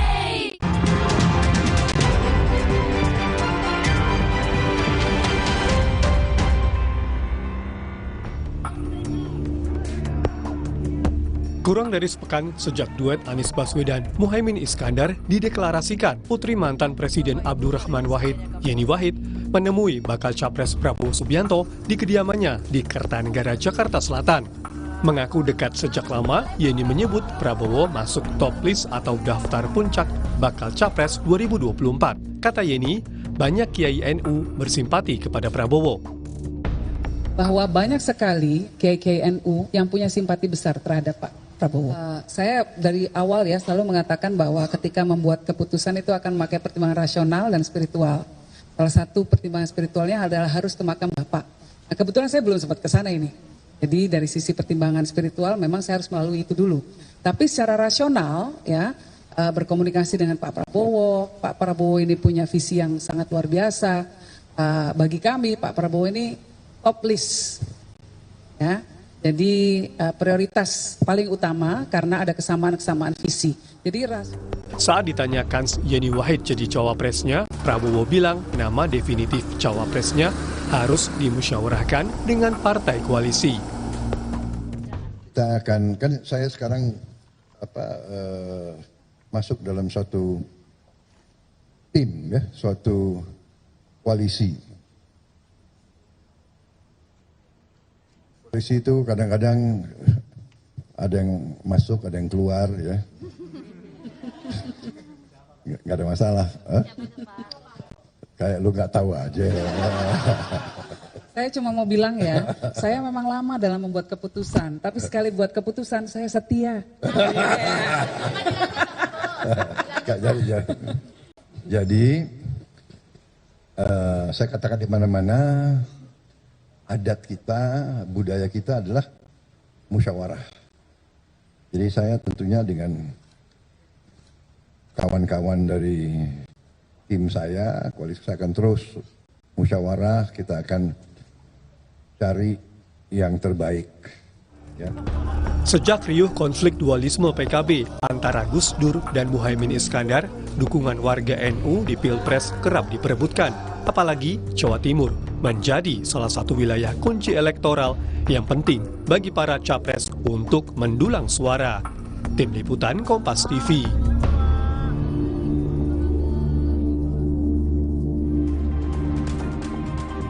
Saudara, pertemuan bakal Capres Prabowo Subianto dan Putri Gus Dur Yeni Wahid terjadi tidak sampai sepekan sejak duet Anies Baswedan Muhaimin Iskandar dideklarasikan di Surabaya, Jawa Timur. Apakah Prabowo menggait Yeni Wahid untuk berebut suara Nahdien sepeninggalan Caimin dari koalisi? Sudah bergabung untuk diskusi pada sore hari ini juru bicara tim pemenangan Prabowo Subianto, Wihadi Wianto, dan bergabung juga Wakil Sekjen Partai Kebangkitan Bangsa Saiful Huda, serta Direktur Eksekutif Lembaga Survei Indonesia Jayadi Hanan. Selamat sore semuanya, apa kabar? Selamat sore Mas Tifal. Terima kasih sudah bergabung bersama kami. Jadi Pak Muhaimin keluar dari KIM, Mas Wihadi, terus ada pertemuan dengan Mbak Yeni, disebutkan juga bahwa Kiai NU menaruh simpati juga ke Pak Prabowo. Jadi ini semacam menggantikan untuk posisi dukungan ya, termasuk untuk mendapatkan dukungan dari para Nahdien, begitu? Jadi begini, hubungan Pak Prabowo dengan Mbak Yeni, dengan keluarga Gus Dur ini kan sudah cukup lama.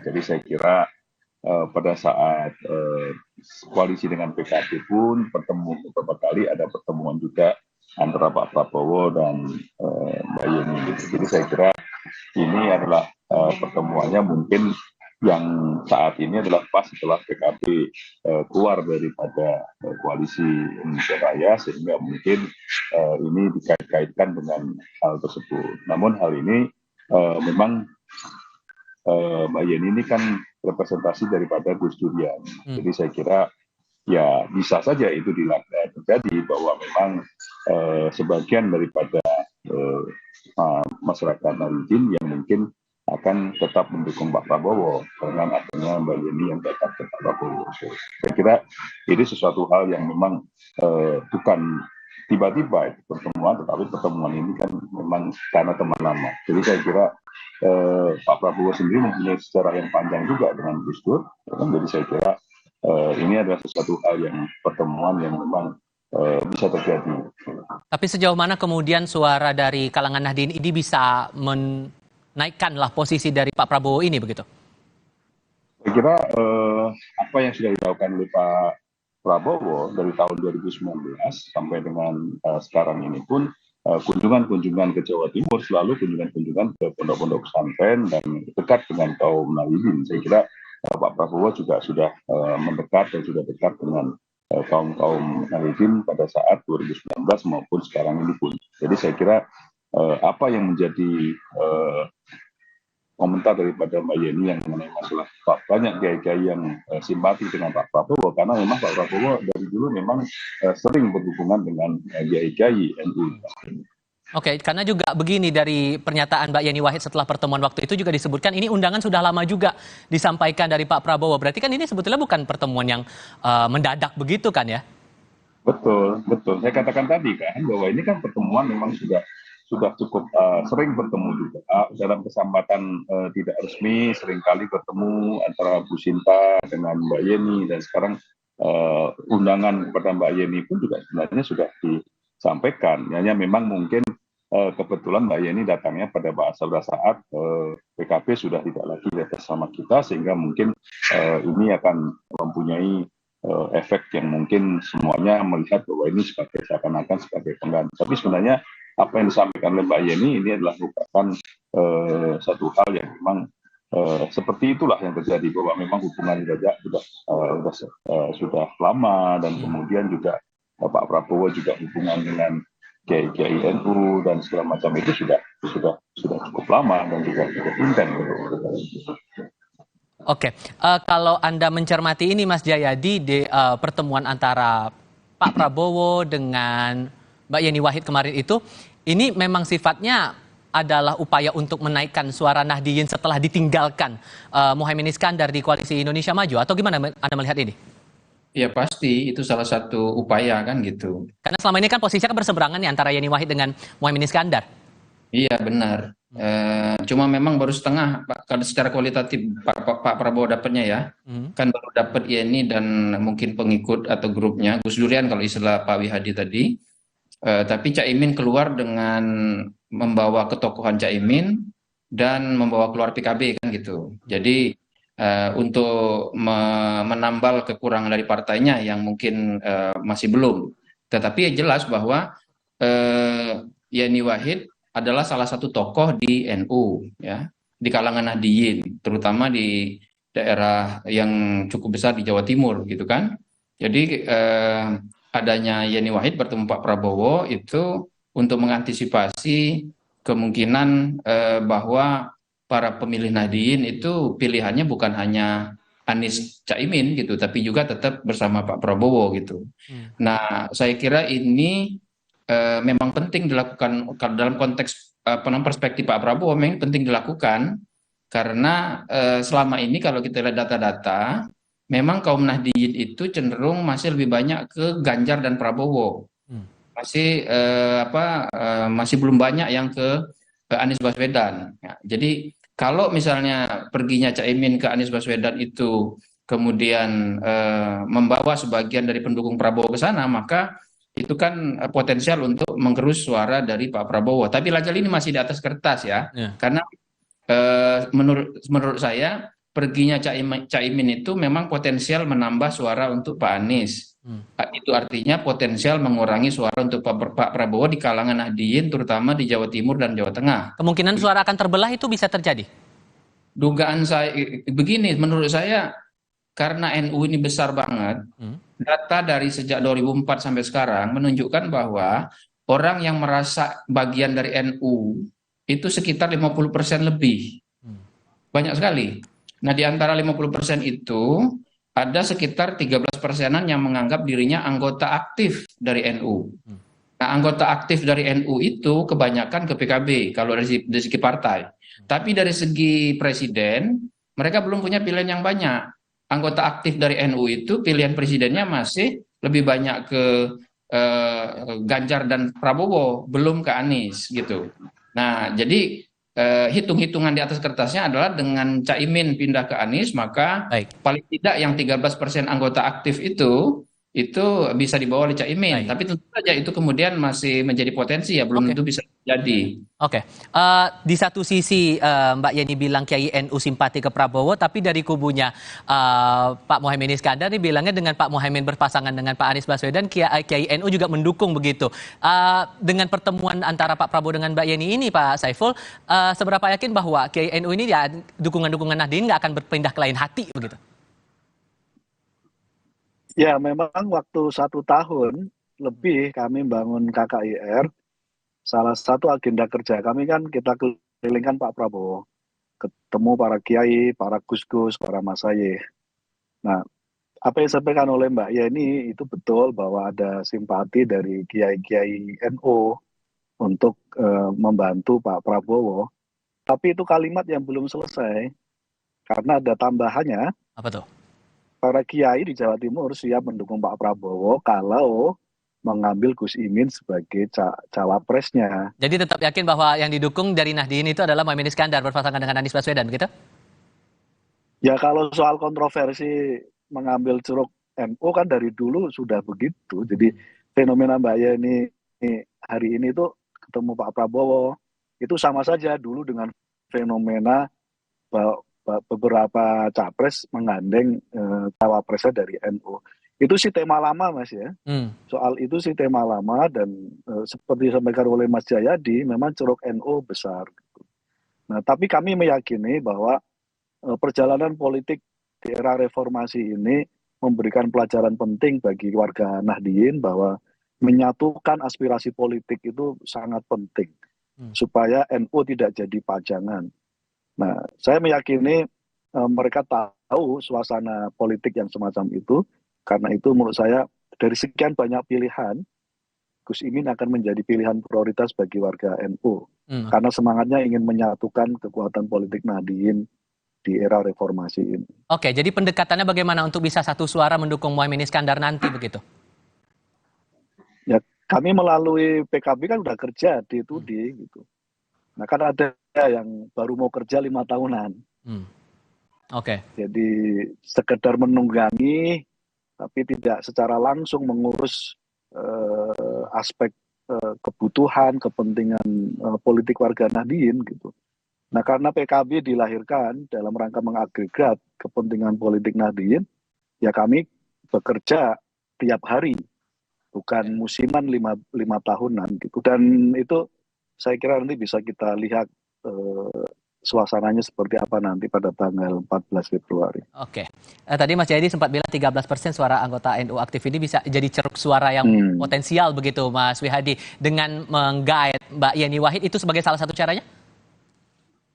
Ya, saya kira itu tidak bisa kita bina. Memang salah satu yang dibawa oleh Mbak Yeni adalah warga Nahdien. Jadi tentunya apa yang menjadi komitmen dan kemudian menjadi representasi dari Mbak Yeni juga itu adalah Nahdien. Jadi saya kira tentunya bahwa itu adalah juga pemilih-pemilih yang mungkin nantinya juga akan secara potensial akan memilih Pak Prabowo, karena memang kita tidak bisa melihat bahwa tidak bisa memungkiri bahwa Mbak Yeni juga merepresentasikan daripada Gus Dur kan, Gus Durian. Jadi saya kira Gus Durian juga adalah warga NU. Jadi saya kira bisa saja itu adalah merupakan suatu representasi dari NU.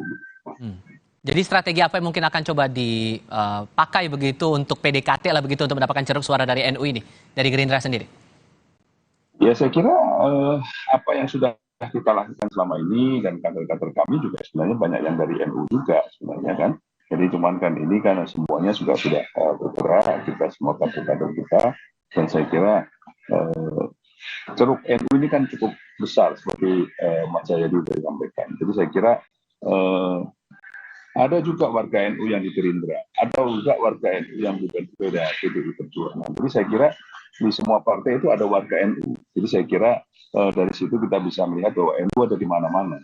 Jadi saya kira kalau strategi tentunya dari warga NU yang menjadi kader-kader Gerindra itu tentunya akan melakukan apa yang menjadi pilihan dari partai-partainya. Saya kira itu yang nanti. Oke, walaupun di satu sisi dari NU sendiri menyatakan bahwa secara instansi, secara institusional tidak ada dukungan bagi tokoh-tokoh tertentu, Mas Jayadi, tapi yang jelas ini kan ceruk suara cukup besar begitu. Bentuk PDKT-nya nih, bagaimana caranya agar betul-betul bisa didapatkan ceruk suara dari kalangan Nahdien ini untuk para capres ini? Ya, saya kira Pak Wihadi maupun Kang Saiful apalagi yaitu paham bahwa di NU itu cenderung lebih bersifat komunitarian ya, berbasis komunitas. Karena itu ada simpul-simpul komunitas, meskipun tentu tidak 100%, yang bisa berpengaruh kepada bagaimana suara mereka di dalam pemilu bisa diarahkan. Nah, kalau kita bagi dua, itu ada dua simpul komunitas, atau simpul komunitas yang sifatnya formal, dan simpul yang sifatnya informal. Yang formal itu ada dua minimal, yaitu PBNU atau NU sebagai organisasi, dan PKB. Ya, kalau kita tanya ke orang di Jawa Timur misalnya, manakah partai politik yang paling mewakili warga NU? Ya biasanya dijawab PKB. Tapi aspirasi warga NU itu menurut warga di Jawa Timur juga bisa disalurkan melalui PBNU. Jadi sekarang pertanyaannya, apakah dua kekuatan formal ini, PKB dan NU sebagai sebuah organisasi, itu sama apa enggak suaranya? Tadi Mas Tifal mengatakan suaranya nggak sama gitu. Nah kalau suaranya nggak sama, potensi Caimin untuk membawa suara NU ke capres pasangannya Anies Baswedan itu menjadi berkurang. Itu satu. Lalu jangan lupa juga adalah kekuatan-kekuatan yang sifatnya informal. Yang informal di sini paling tidak juga ada dua. Satu, ketokohan dan yang berbasis keluarga maupun individu. Tadi misalnya ketokohan yang berbasis keluarga itu misalnya Yeni Wahid yang dikaitkan dengan keluarga Gus Dur gitu kan. Lalu ada lagi keluarga-keluarga di NU lain yang bisa berpengaruh. Selain itu juga ada tokoh-tokoh ya. Nah, ini satu. Jadi ketokohan. Yang kedua adalah jangan lupa kekuatan NU yang juga sifatnya informal tapi berpengaruh adalah kiai dan pesantren. Nah, yang jadi tantangan adalah tokoh-tokoh di NU, keluarga-keluarga berpengaruh di NU, kiai-kiai di NU, pesantren-pesantren di NU itu selama ini kalau kita perhatikan tidak selalu satu sikapnya, tidak sama sikapnya. Karena itu dan dan para capres partai politik paham tentang itu. Karena itu mereka punya berbagai jalur untuk menemui siapa kira-kira mana kekuatan formal maupun informal yang bisa lebih dekat kepadanya. Ketika Caimin pergi, maka siapa yang mungkin kira-kira lebih mungkin pertama kali masuk? Ya antara lain Yeni Wahid. Karena sudah jelas itu Yeni Wahid tampaknya tidak cocok dengan Caimin dalam konteks aspirasi politik. Misalnya ya, paling tidak itu kita tangkap. Nah pertanyaannya bagaimana dengan yang lain? Apakah PBNU, kemudian kiai-kiai? Kita dengar tadi kan sejumlah kiai penting di NU ya dan sejumlah pesantren di NU itu apakah tetap akan mendukung Pak Prabowo atau tidak? Apakah dukungan itu betul kata Kang Saiful ada syaratnya mendukung Pak Prabowo kalau wakilnya Caimin? Apakah betul itu nanti akan menjadi dinamis dalam konteks perebutan suara Nahdliyin ke depan. Tapi kalau kemudian berubah preferensi suara dari para kiai dari kalangan Nahdlatul Ulama di Jawa Tengah dan Jawa Timur itu masih memungkinkan atau tidak menurut Anda, Mas Jayadi? Masih memungkinkan. Kiai kan di NU itu ada kiai-kiai berpengaruh ya, yang seringkali disebut kiai langitan, juga pesantren-pesantren besar yang berpengaruh gitu. Nah, cuma memang seringkali tidak serta-merta itu. Mengingat waktu untuk melakukan transisi itu sudah singkat ya. Sekarang kan sudah sekarang kan September. Ya, lalu Oktober, November, Desember, Januari, tinggal 4 bulan waktu untuk melakukan transformasi. Pada saat yang sama, setiap orang sudah melakukan gerakan atau manuver politiknya untuk saling mendekati. Jadi itu tantangannya, tidak mudah untuk melakukan transformasi itu secara cepat. Oke. Mencermati tadi perspektifnya dari Mas Jayadi, Pak Saiful, gimana nih kemudian? Ya, tentu kita maknai itu sebagai sebuah tantangan. Jadi sekali lagi memang ya NU ini gede banget Mas, tadi sampaikan Mas Jayadi. Nah sekarang tinggal menghitung dari sekian banyak kelompok atau stakeholder yang disampaikan oleh Mas Jayadi, mana yang selama ini memang punya kedekatan paling dekat secara emosional dan secara aspirasional kepada warga Nahdliyin. Nah pada konteks itu kami merasa semua kerja teman-teman yang menjadi anggota Dewan sampai pada level kabupaten kota selama ini bekerja terus untuk menjadi bagian dari pendamping kesejahteraan, memperjuangkan politik perbaikan di warga-warga NU. Saya sendiri Gus Durian, ketika dulu konflik Gus Dur dengan Gus Imin, saya berada pada posisi bareng di barisannya Mbak Yeni. Saya hampir 5 tahun tidak menjadi bagian dari kekuatan Gus Imin gitu. Jadi baru kemudian saya masuk lagi karena saya ingin merawat legasi Gus Dur yaitu PKB gitu. Nah pada konteks itu semua warga, semua pengurus PKB Gus Durian semuanya hari ini.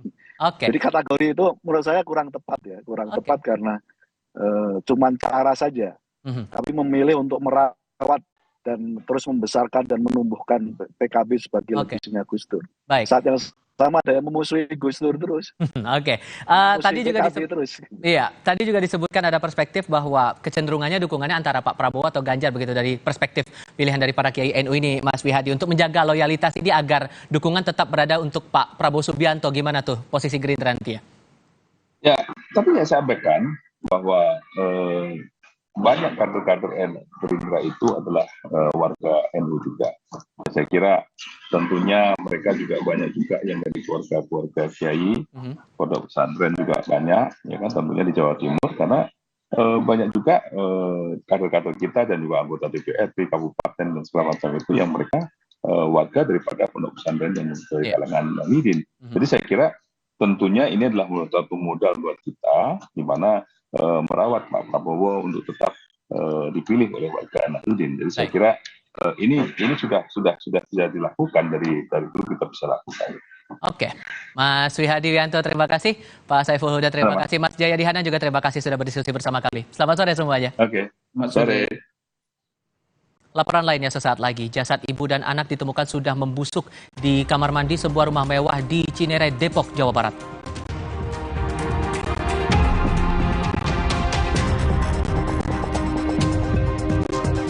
Pada topik lainnya, Mario Dandi Satrio terdakwa penganiayaan berat terencana David Ozora divonis 12 tahun penjara. Laporan lengkapnya sebentar lagi.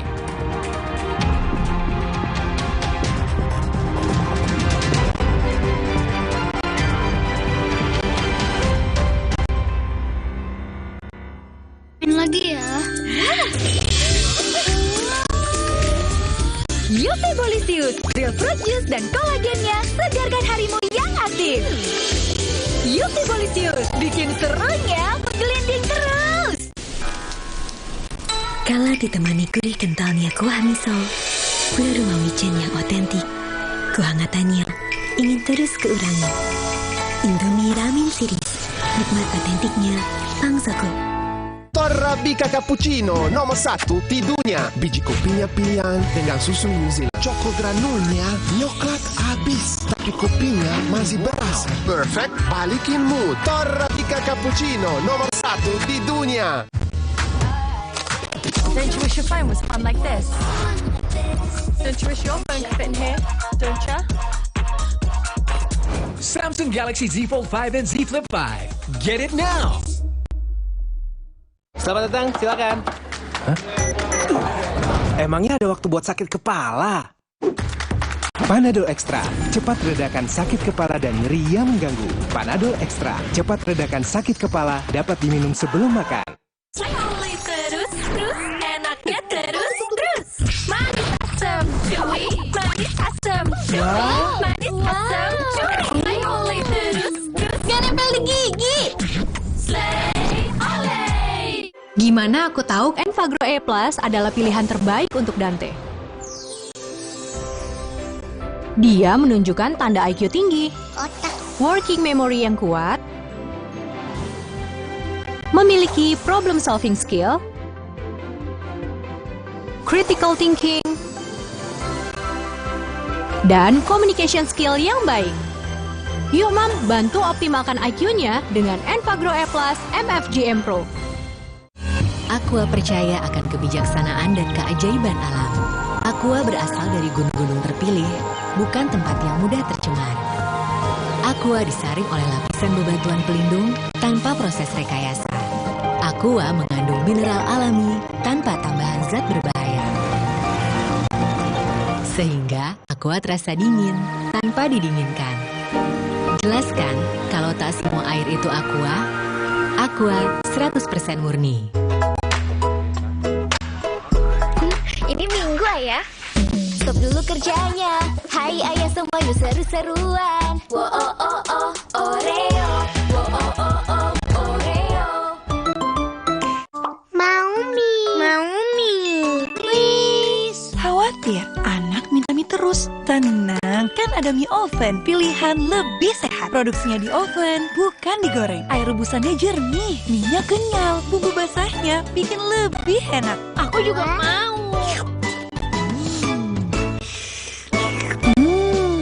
Enak. Mau lagi. Boleh, asal mie oven, minyak lurus, lebih sehat, enak lagi. Don't you wish your phone was fun like this? Don't you wish your phone could fit in here? Don't you? Samsung Galaxy Z Fold 5 and Z Flip 5. Get it now! Siap untuk tantangan finishing baru? Yuk kita kotorin. Hah? Gimana cara bersihinnya? Pakai deterjen, tapi harus disikat berkali-kali. Warnanya pudar. Gimana ya? Deterjen aja emang gak cukup. Tambahkan Vanish Pink baru dengan 3 keunggulan. Hilangkan noda membandel tanpa harus repot. Aktif lindungi warna, bajunya panjang umur. Tiap mencuci, tambahkan Vanish Pink baru. 3 keunggulan. Vanish Pink baru.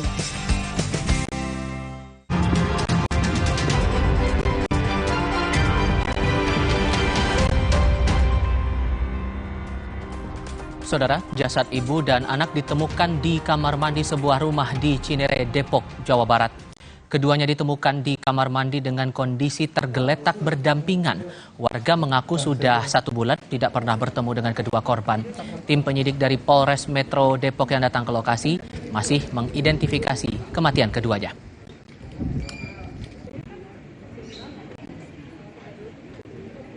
Kita nggak ngedobrak pintu. Yang ngedobrak pintu itu setelah lihat ada jenazah Isafis datang. Kita dobrak pintu kamar mandi. Tadi di dalam gimana sih Pak keadaannya, kondisinya? Kondisinya sudah berdua ya, berdiri di kamar mandi belakang, kamar mandi pembantu. Karena sudah lama nggak pernah kelihatan aja, nggak pernah keluar. Karena biasanya setiap hari Kamis keluar. Beranjak ke topik lainnya, Saudara, Mario Dandi Satrio, terdakwa penganiayaan berat berencana terhadap anak David Ozora, divonis 12 tahun penjara. Vonis sesuai dengan tuntutan jaksa yakni 12 tahun penjara. Mario juga diwajibkan membayar restitusi sebesar 25 miliar rupiah kepada David. Angka restitusi turun jauh dari tuntutan jaksa 120 miliar rupiah. Hakim menyatakan Mario terbukti bersalah melakukan penganiayaan berat terencana terhadap David. Yang pada pokoknya menuntut terdakwa yang memberatkan perbuatan terdakwa sadis dan sangat kejam. Terdakwa menikmati perbuatannya, bahkan melakukan selebrasi serta menyebarkan rekaman video atas perbuatannya. Mengadili menyatakan terdakwa Mario Dandi Satrio alias Dandi telah terbukti secara sah dan meyakinkan bersalah. Sementara terdakwa lainnya, Shane Lucas Lumbantorwan dijatuhi vonis 5 tahun penjara sama seperti tuntutan jaksa. Menurut hakim, unsur kesengajaan dalam perbuatan penganiayaan David telah terpenuhi. Masa hukuman Mario Dandi dan Shane Lucas akan dikurangi masa penangkapan dan kurungan.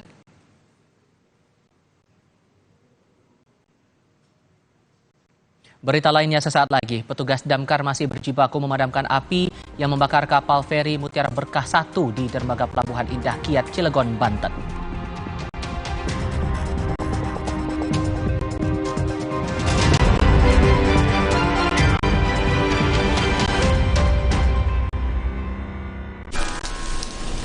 Kala ditemani gurih kentalnya kuah miso, beraroma micin yang otentik, kehangatannya ingin terus keurangi. Indomie Ramen Series, nikmat otentiknya Pang Soko. Ngapain lagi ya? Yupi Bolisius, real fruit juice dan kolagennya segarkan harimu yang aktif. Yupi Bolisius, bikin serunya menggelinding terus. Don't you wish your phone was fun like this? Don't you wish your phone could fit in here? Don't you? Samsung Galaxy Z Fold 5 and Z Flip 5. Get it now! Terus, enaknya terus. Manis asam, chewy, manis asam, chewy, manis asam, chewy. Oleh terus, gak nempel di gigi. Slay, oleh. Siap untuk tantangan finishing baru? Yuk kita kotorin. Gimana cara bersihinnya? Pakai deterjen, tapi harus disikat berkali-kali. Warnanya pudar. Gimana ya? Deterjen aja emang gak cukup. Tambahkan Vanish Pink baru dengan 3 keunggulan. Hilangkan noda membandel tanpa harus repot. Aktif lindungi warna, bajunya panjang umur. Tiap mencuci, tambahkan Vanish Pink baru. 3 keunggulan. Vanish Pink baru. Perhatian, beli better, bisa gratis better lagi. Yeay, dapat better lagi. Gue mau tuker dong. Semua di sana, dibuat beli, bisa gratis better lagi. Aqua percaya akan kebijaksanaan dan keajaiban alam. Aqua berasal dari gunung-gunung terpilih, bukan tempat yang mudah tercemar. Aqua disaring oleh lapisan bebatuan pelindung tanpa proses rekayasa. Aqua mengandung mineral alami tanpa tambahan zat berbahaya. Sehingga Aqua terasa dingin tanpa didinginkan. Jelaskan kalau tak semua air itu Aqua. Aqua 100% murni. Don't you wish your phone was fun like this? Don't you wish your phone could fit in here? Don't you? Samsung Galaxy Z Fold 5 and Z Flip 5. Get it now! Mau mie, please. Khawatir, anak minta mie terus. Tenang, kan ada mie oven, pilihan lebih sehat. Produksinya di oven, bukan digoreng. Air rebusannya jernih, minyak kenyal, bumbu basahnya bikin lebih enak. Aku juga mau. Enak. Mau lagi. Boleh, asal mie oven, minyak lurus, lebih sehat, enak lagi. Terus, enaknya terus. Manis asam, chewy, manis asam, chewy, manis asam, chewy. Slay oleh terus. Gak nempel di gigi. Slay oleh.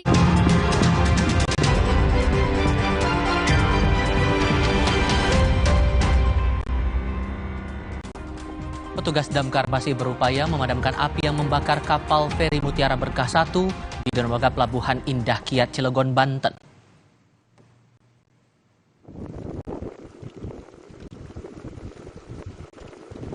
Hampir 24 jam petugas damkar masih berupaya memadamkan api. Besarnya api dan banyaknya material yang mudah terbakar membuat api di dalam kapal terus menyala hingga saat ini. Pemadaman dilakukan baik dari darat maupun perairan.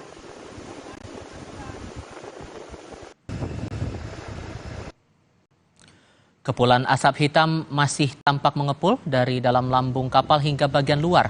Sudah 15 unit kendaraan pemadam dan 4 kapal tugboat dikerahkan untuk memadamkan api, namun masih belum membuahkan hasil. Kepala KSOP Kelas 1 Banten Brigjen Hermanta mengatakan proses pendinginan masih diupayakan karena suhu di dalam kapal masih dalam kondisi panas.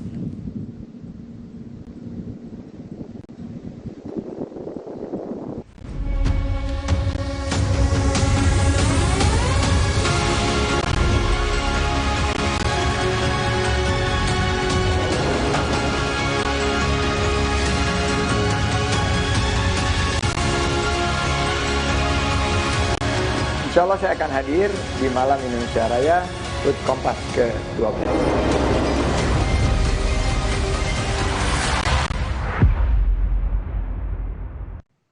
Putri Aryani akhirnya dinyatakan lolos ke babak final America's Got Talent 2023 setelah tampil memukau di semifinal pada Rabu malam kemarin. Cerita lengkapnya sebentar lagi.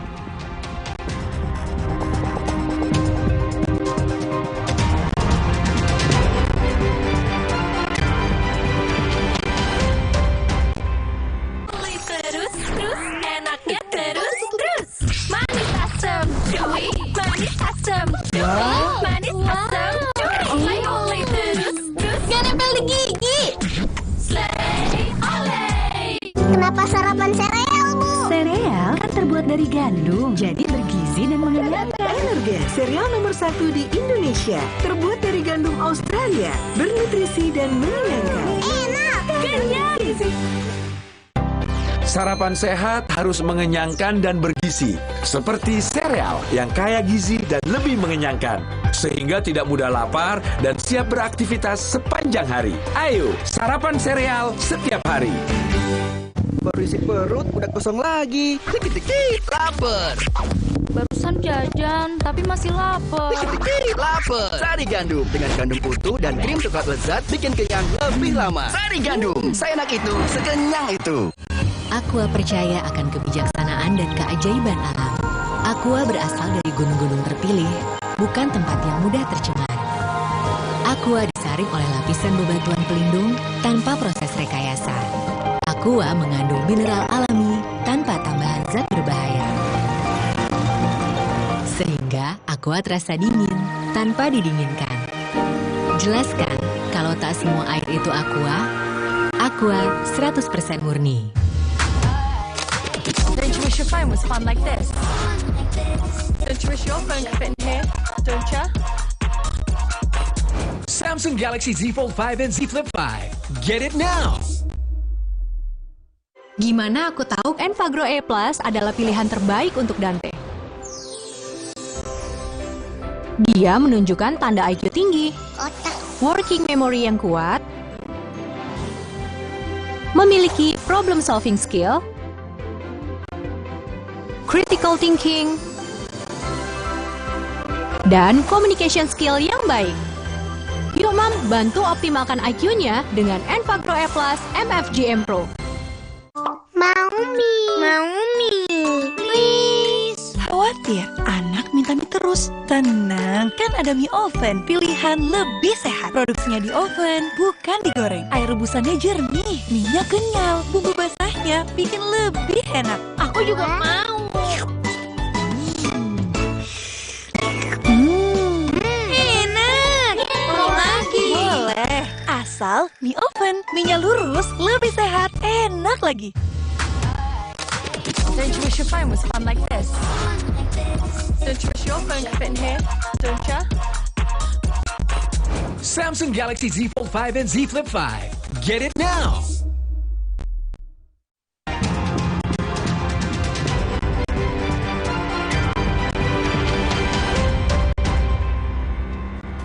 Putri Aryani, kontestan America's Got Talent asal Indonesia, akhirnya dinyatakan lolos ke babak final America's Got Talent 2023 setelah mampu memikat juri termasuk Simon Cowell.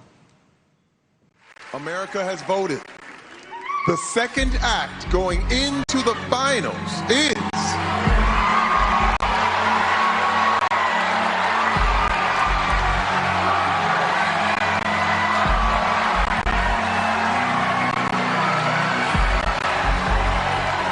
Putri Aryani! Thank you, Warrior Squad. You are amazing. Simon, what do you... Putri Aryani dinyatakan lolos ke babak final America's Got Talent 2023 setelah tampil di semifinal pada Rabu kemarin. Informasi tersebut dibagikan secara resmi oleh pihak America's Got Talent lewat video di media sosial. Ada 6 kontestan yang telah diumumkan akan maju ke babak final, termasuk Putri Aryani dari Indonesia. Terry, both acts so deserve to be in the final. However, I'm gutted. Putri Aryani sebelumnya tampil di babak semifinal America's Got Talent 2023 di Pasadena, Los Angeles, Amerika Serikat pada Rabu malam dan membawakan lagu I Still Have Not Found What I'm Looking For yang dipopulerkan oleh grup band U2. But yes, I'm still running. Usai menyelesaikan penampilannya, Putri Aryani mendapatkan standing ovation dari keempat juri, yaitu Simon Cowell, Sofia Vergara, Heidi Klum, dan Howie Mandel. Begitu pula dengan para penonton yang menyaksikan secara langsung di Pasadena Civic Auditorium. Simon Cowell bahkan sampai kehabisan kata-kata dengan penampilan Putri. Lagu yang dibawakan Putri spesial karena band U2 mengizinkan lagu ini dibawakan setelah menyaksikan audisi Putri sebelumnya. Bahkan Simon Cowell menyebut U2 tahu bahwa izin untuk membawakan lagu ini sangat berarti bagi Putri. This is why I still do this job for moments like this, genuinely. Because that was so beautiful, and I do want to thank U2 because, you know, they don't clear their songs, because I understand this, a lot of bands don't clear their songs, but they cleared this song for Putri to sing because they saw her audition and they knew how much this would mean. Putri Aryani merupakan satu-satunya perwakilan Indonesia di panggung America Got Talent saat ini. Babak final America Got Talent 2023 dijadwalkan tayang pada Selasa 26 September malam waktu Amerika Serikat atau Rabu 27 September 2023 pagi waktu Indonesia.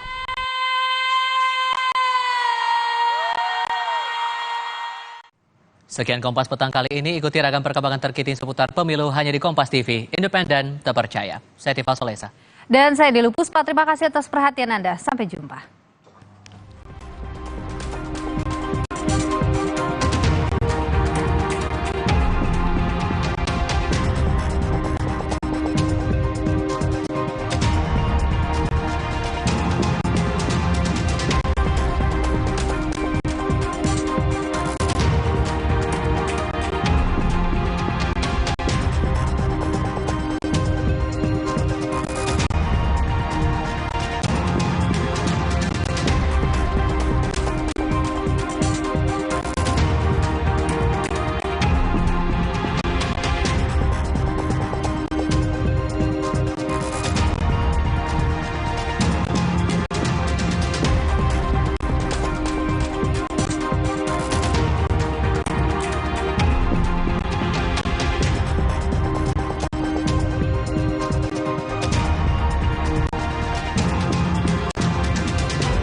kasih ya.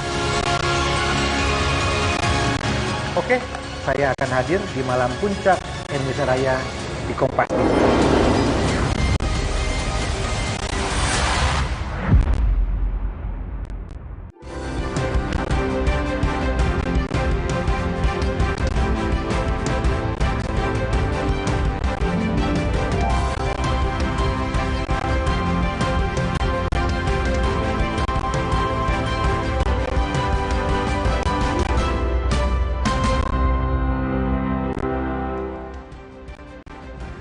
Selamat petang Saudara. Muhaimin Iskandar, mantan Menteri Tenaga Kerja dan Transmigrasi, akhirnya memenuhi panggilan penyidik KPK untuk memberikan kesaksian terkait pengadaan sistem proteksi TKI.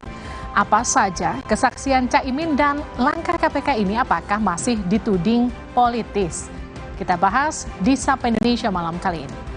Hal lain yang juga menjadi pembahasan di Sapa Indonesia malam hari ini, Saudara, soal Majelis Hakim Pengadilan Negeri Jakarta Selatan yang menjatuhkan vonis 12 tahun penjara untuk terdakwa penganiaya David Ozora Mario Dendi. 12 tahun penjara, lalu bagaimana respons masing-masing pihak atas vonis ini? Inilah Sapa Indonesia malam selengkapnya bersama saya Cindy Sistiarani. Dan saya Liviana Charlisa. Kita mulai Sapa Indonesia malam.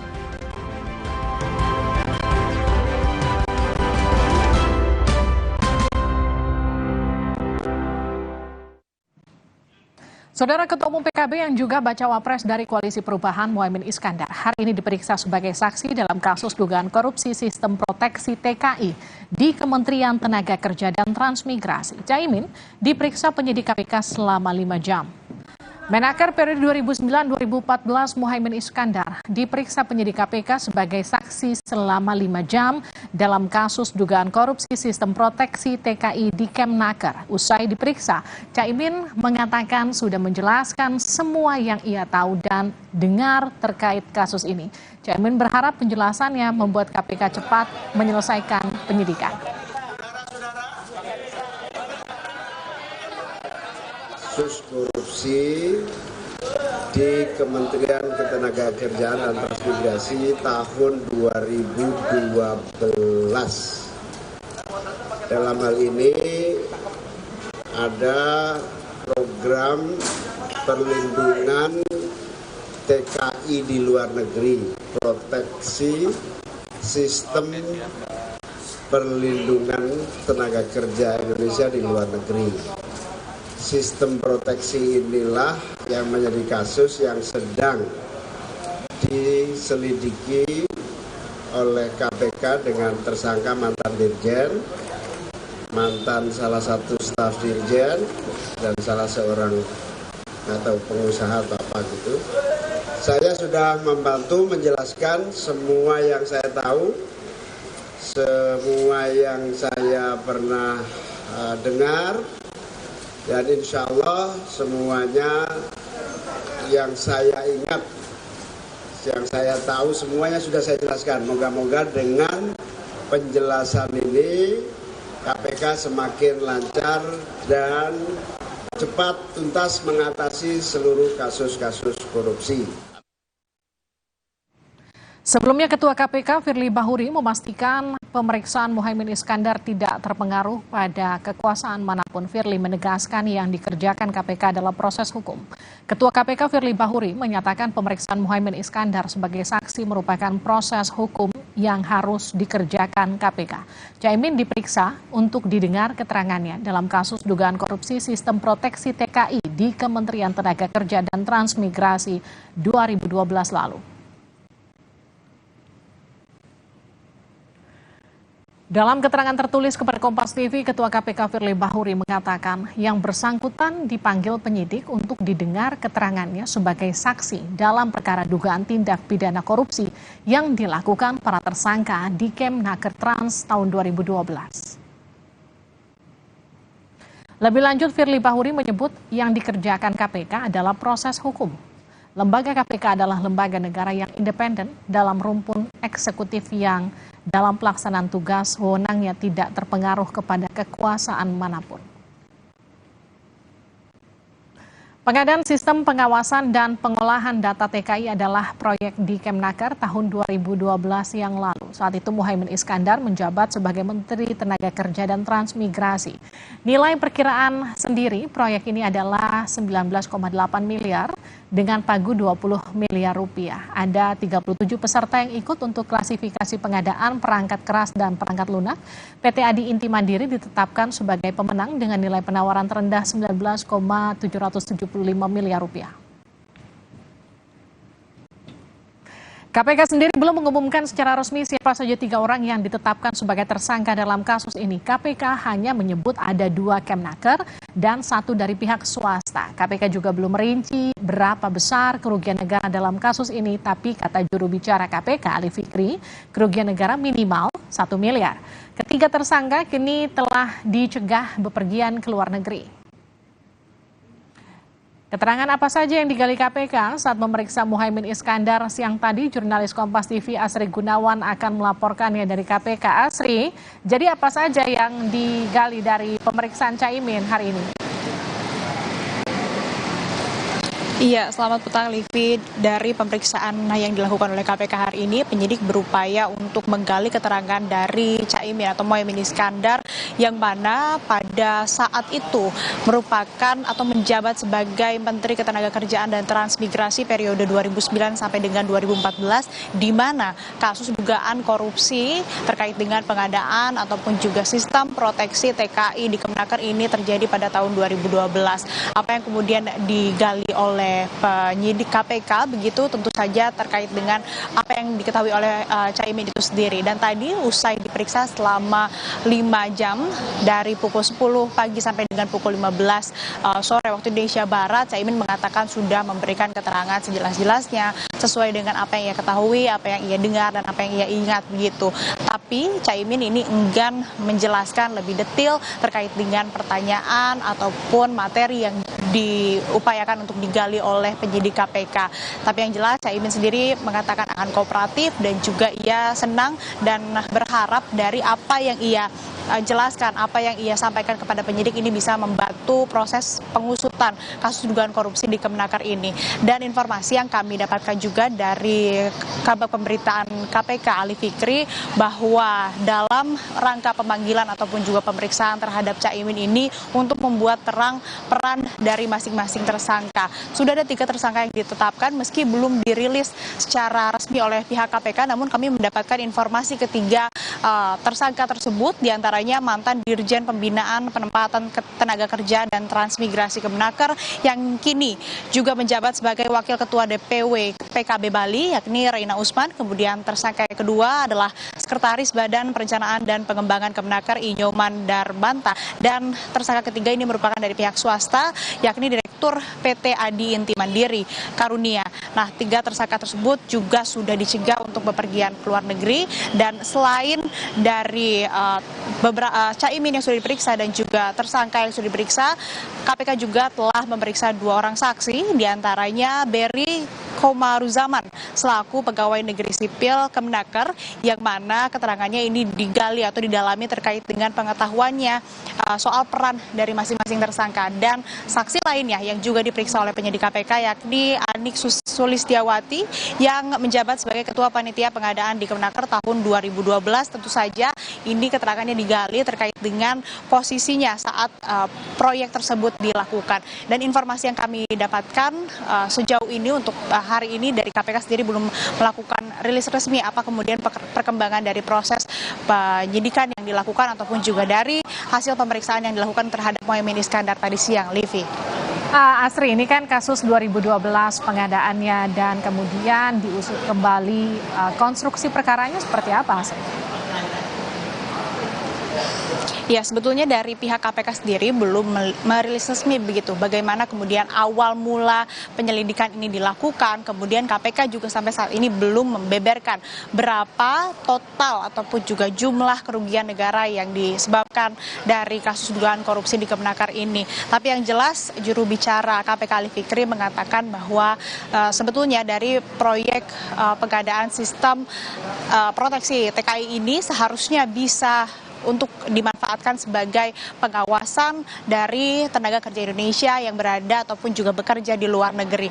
Dan kalau saya coba runut apa saja upaya-upaya ataupun juga kegiatan yang dilakukan oleh pihak KPK dalam mengusut kasus korupsi di Kemenaker ini, dimulai di bulan Juli dilakukan penyelidikan oleh pihak KPK dan ini sudah disetujui, kemudian naik statusnya dari penyelidikan ke penyidikan di bulan Agustus dan juga keluar surat perintah dilakukannya penyidikan atau sprindik beserta penetapan 3 orang tersangka. Kemudian di tanggal 18 Agustus tim penyidik KPK menggeledah kantor Kemenaker dan 1 rumah di perumahan Taman Kota Bekasi. Nah, ini masih belum diketahui rumah siapa dan kemudian apa relasinya atau korelasinya dengan kasus dugaan korupsi ini. Selanjutnya di tanggal 24 Agustus KPK melakukan pencegahan ke luar negeri kepada 3 tersangka yang sudah tadi saya sebutkan.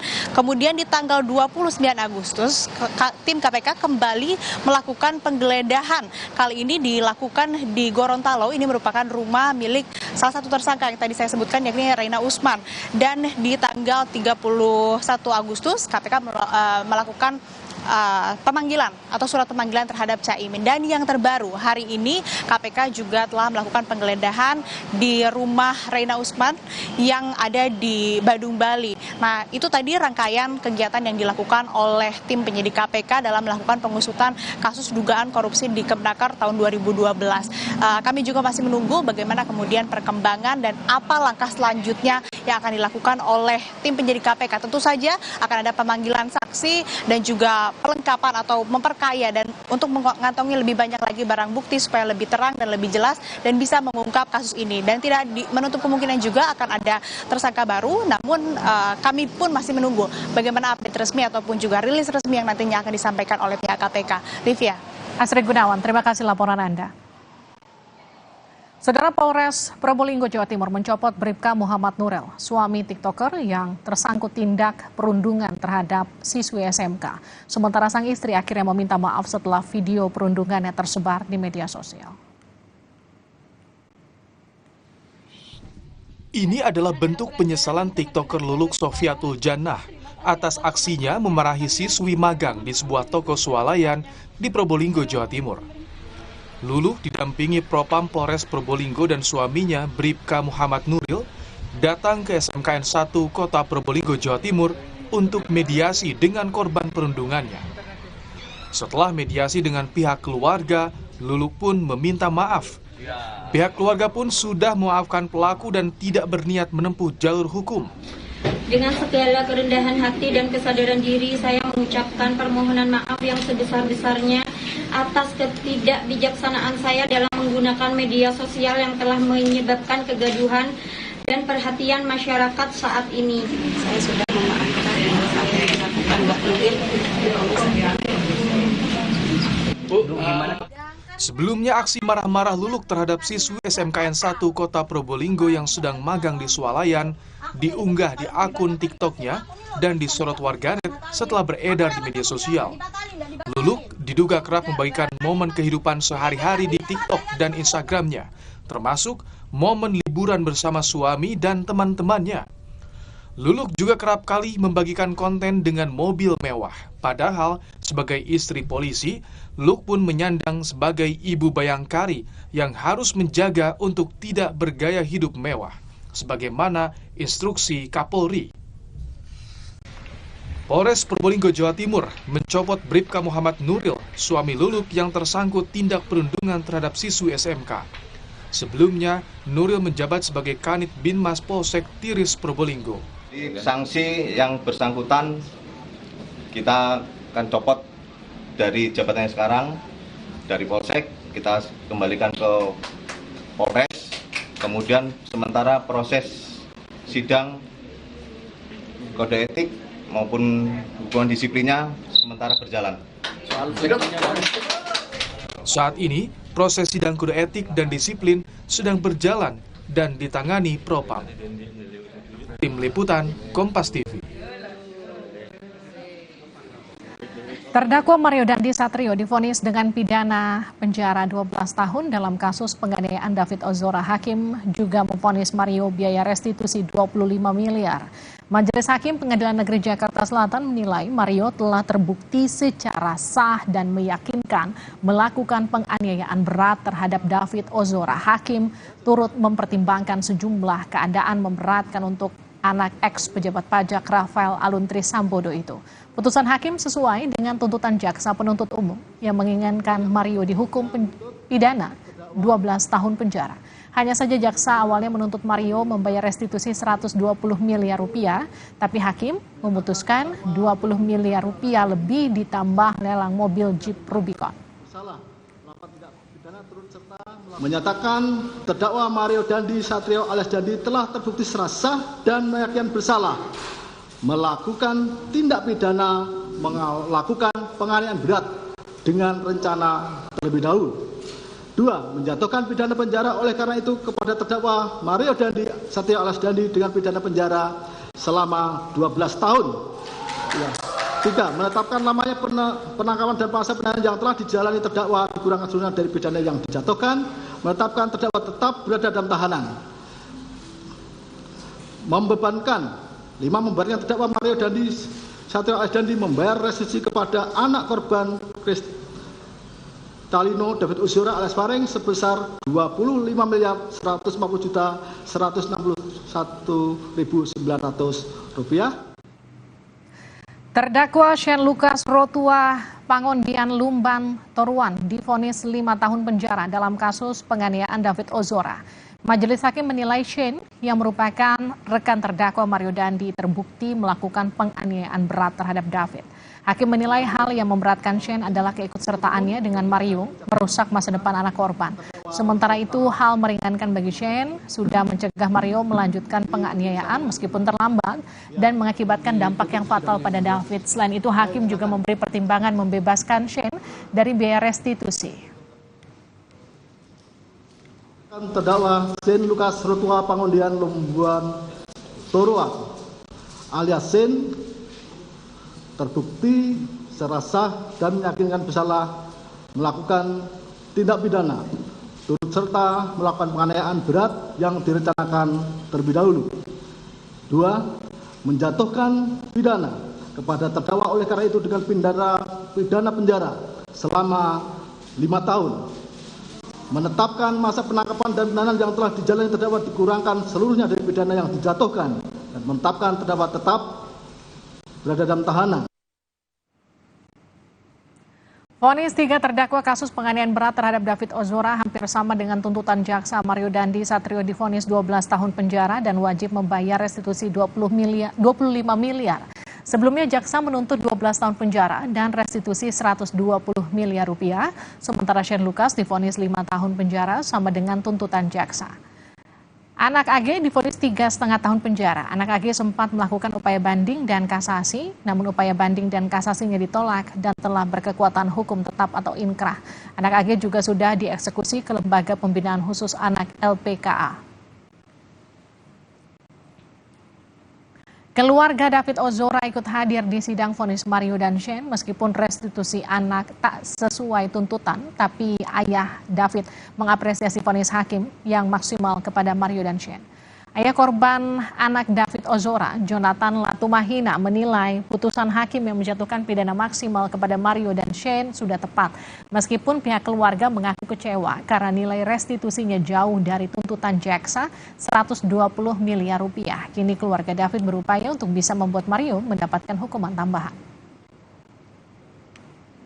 Restitusinya yang 25 sekian, ya tentu saja kita kecewa karena itu jauh dari yang disampaikan ke dalam tuntutan.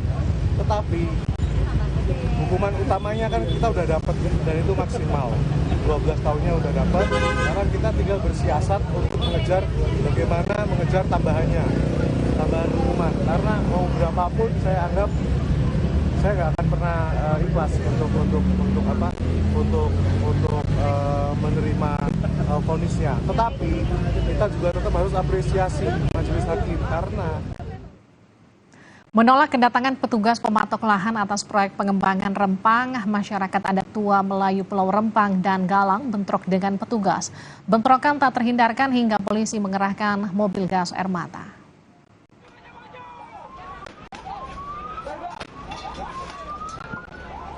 Terlihat warga terus berupaya melawan petugas gabungan tim terpadu yang hendak masuk ke wilayah kawasan Pulau Rempang dan Galang. Bentrokan terjadi di Jembatan 4 Pulau Rempang, Kecamatan Galang, Kota Batam, Kepulauan Riau. Bentrokan terus memanas karena petugas terus mendapatkan perlawanan oleh warga setempat. Perhimpunan Bantuan Hukum dan HAM Indonesia (PBHI) menyayangkan tindakan represif dari TNI Polri dalam menertibkan warga Pulau Rempang.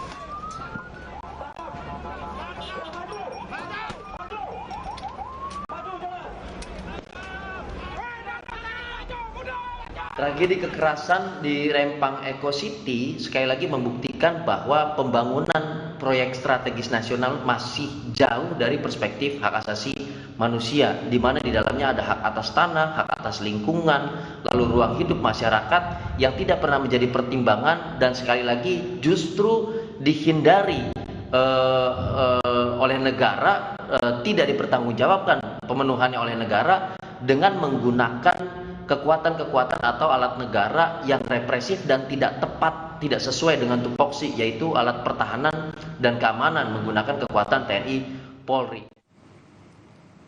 Saudara Kabid Humas Polda Kepri Kombes Zahwani Pandra Arsyad menyebut sebelumnya sudah diberikan sosialisasi dan ada kesepakatan antara warga dan BP Batam melakukan relokasi. Warga dijanjikan diberikan rumah dan tanah di Pulau Galang. Ya, Mbak, ya. Jadi sebenarnya sudah diberikan suatu himbauan, sudah diberikan suatu sosialisasi kepada seluruh warga masyarakat yang ada di Rempang tersebut. Itu akan diberikan suatu tanah seluas 500 meter persegi, kemudian juga akan diberikan rumah tipe 45 dan juga nanti lokasinya itu maksudnya di satu lokasi yang direlokasi itu juga diberikan apabila memang dia itu adalah sebagai punya usaha di bidang sebagai nelayan dan sebagainya, juga akan diberikan kapal untuk nantinya dia berusaha dan juga diberikan kebebasan karena memang di Otorita Batam ini tidak bisa hak milik, jadi mereka akan diberikan bebas UWT. Nah, Oke, lokasinya di mana itu Pak perpindahan itu? Itu di sekitar Pulau Galang ya Mbak, jadi ya di Pulau Galang.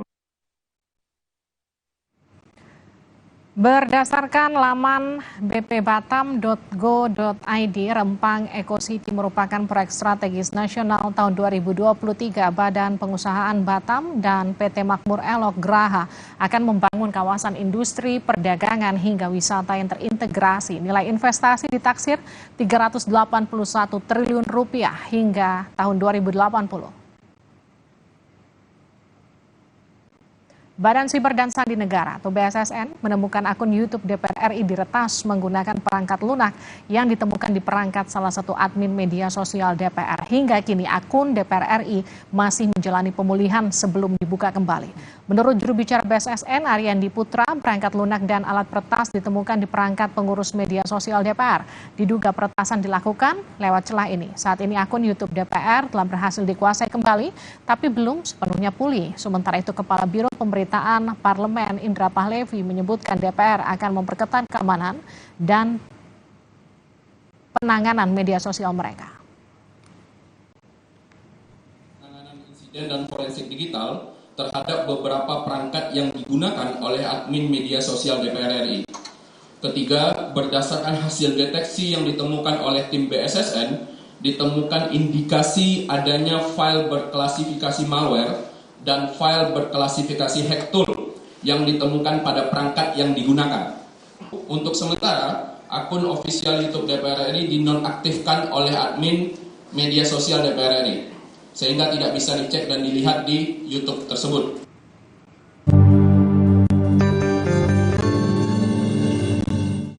Allahu Akbar, Allahu Akbar, Allahu Akbar,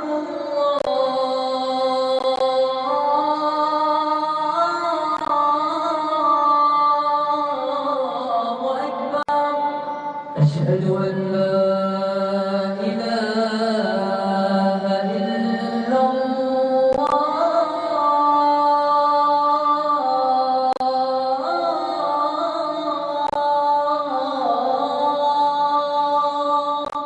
أشهد أن لا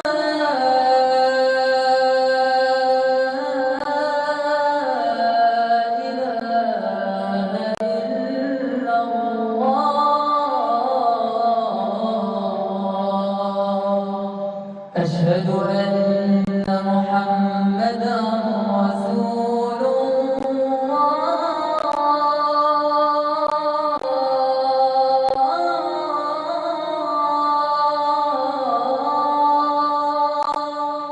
أشهد أن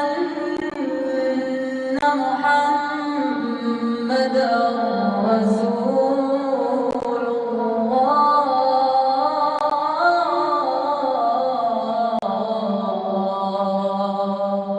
حي على الصلاة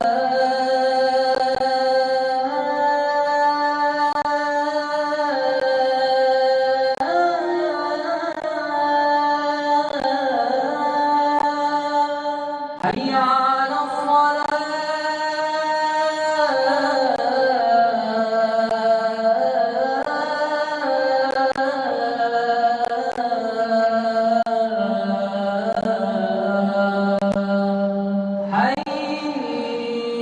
حي على الفلاح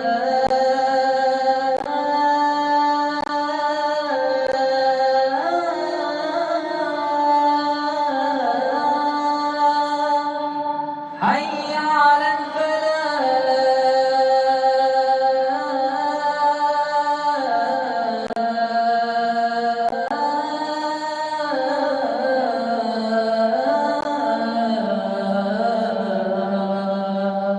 الله أكبر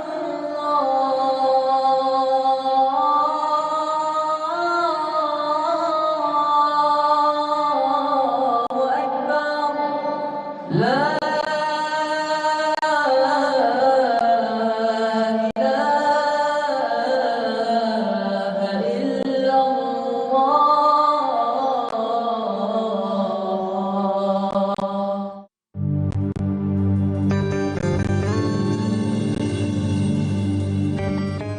Selamat menunaikan ibadah sholat maghrib untuk Anda yang berada di wilayah Jakarta dan sekitarnya. Kita lanjutkan Sapa Indonesia Malam. Polisi menangkap 6 orang yang terlibat dalam foto pranikah di Bukit Teletabis, kawasan Taman Nasional Bromo Tengger, Semeru. Mereka ditangkap karena diduga menyalakan suar atau flare saat sesi foto pranikah yang berdampak pada kebakaran hutan. 6 orang yang ditangkap kini menjalani pemeriksaan di Polres Probolinggo, Jawa Timur. Mereka diduga menyalakan suara atau flare saat sesi foto pranikah hingga menyebabkan kebakaran di area Bukit Teletabis. Polisi juga menyita alat-alat pemotretan yang dibawa pelaku. Semeru yang terjadi kemarin, saat ini prosesnya sementara berlangsung. Kami sudah mengamankan 6 orang dan sementara dalam pemeriksaan. Ada tersangka nggak? Sementara dalam pemeriksaan nanti akan kita sampaikan perkembangannya lebih lanjut. Kalau perannya apa mereka dan perannya? Peran-perannya kita sedang dalami. Nanti kita akan dalam waktu dekat akan sampaikan ke rekan-rekan media. Bukit Teletabis di kawasan Taman Nasional Bromo Tengger, Semeru terbakar Rabu kemarin. Kebakaran yang terjadi di kawasan Bukit Teletabis terekam kamera warga. Dalam video terekam beberapa orang membawa peralatan foto, sementara di belakangnya terlihat api yang membesar. Diduga api berasal dari suara atau flare yang dinyalakan pengunjung yang sedang melakukan foto pranikah. Hingga Kamis pagi, asap kebakaran masih terlihat dari kawasan Bukit Teletabis, Gunung Bromo. Sejumlah petugas dan pemandu wisata setempat terus berusaha memadamkan sisa api.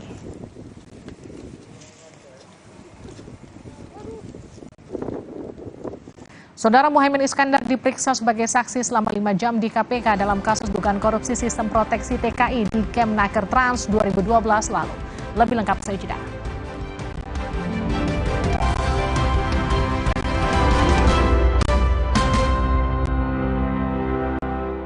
Pikir semua air mineral itu sama.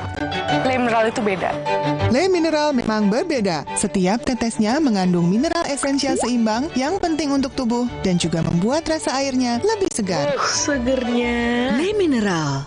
Dulu tiap transaksi banyak biaya ini itu. Tapi di tabungan BTN Bugis beda. Bisa bebas biaya transaksi itu juara banget. Karena bisnis gak cuma tentang hari ini, tapi juga esok hari. Aqua percaya akan kebijaksanaan dan keajaiban alam. Aqua berasal dari gunung-gunung terpilih, bukan tempat yang mudah tercemar. Aqua disaring oleh lapisan bebatuan pelindung tanpa proses rekayasa. Aqua mengandung mineral alami tanpa tambahan zat berbahaya. Sehingga Aqua terasa dingin tanpa didinginkan. Jelaskan kalau tak semua air itu Aqua. Aqua 100% murni.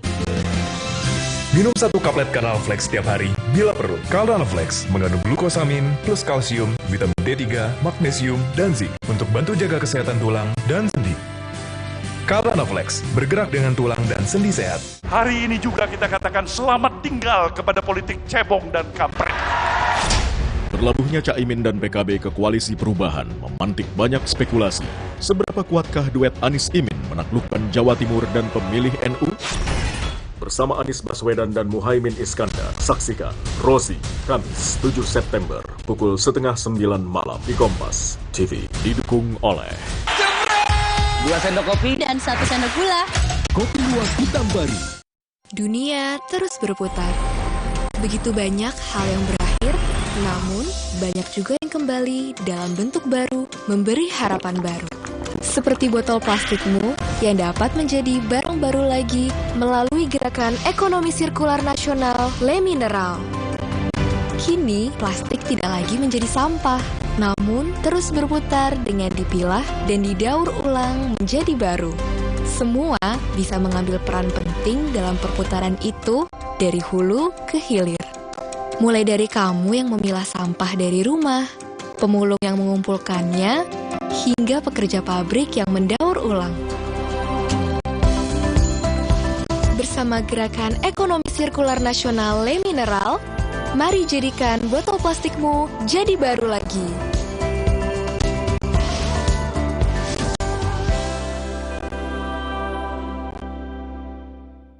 Sido Muncul berpengalaman 70 tahun mengolah herbal dengan varian produk yang paling lengkap.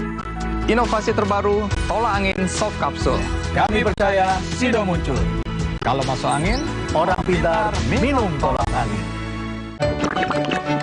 Le Mineral beda banget, lebih smooth, lebih segar. Le Mineral memang berbeda. Setiap tetesnya mengandung mineral esensial seimbang yang penting untuk tubuh dan juga membuat rasa airnya lebih segar. Dan lebih enteng. Le Mineral.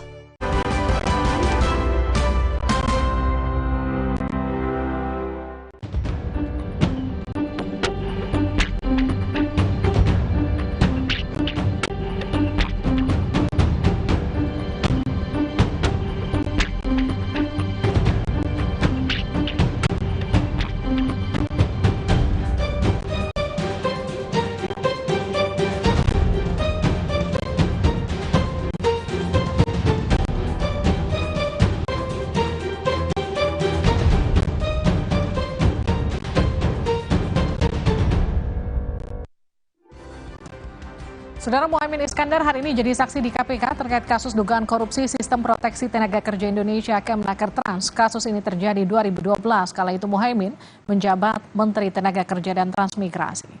Nilai anggaran proyek Sistem Proteksi Tenaga Kerja Indonesia 20 miliar rupiah dan kerugian negara sedikitnya 1 miliar rupiah. KPK telah menetapkan 3 tersangka dalam kasus korupsi Sistem Proteksi TKI. 2 orang merupakan ASN Kemnaker dan 1 orang pihak swasta. Saudara, mantan Menteri Tenaga Kerja dan Transmigrasi sekaligus Ketua Umum PKB Muhaimin Iskandar hari ini memenuhi panggilan KPK. Muhaimin diperiksa sebagai saksi dalam kasus dugaan korupsi Sistem Proteksi TKI di Kemnaker Trans 2012 lalu. Mantan Menteri Ketenagakerjaan dan Transmigrasi sekaligus Ketua Umum PKB Muhaimin Iskandar hari ini memenuhi panggilan penyidik KPK. Muhaimin diperiksa sebagai saksi dalam kasus dugaan korupsi Sistem Proteksi TKI di Kemnaker Trans tahun 2012. Penyidik KPK memeriksa Ketua Umum PKB tersebut selama 5 jam. Usai pemeriksaan, Caimin menyatakan sudah menjelaskan semua yang dia tahu dan dengar terkait kasus ini.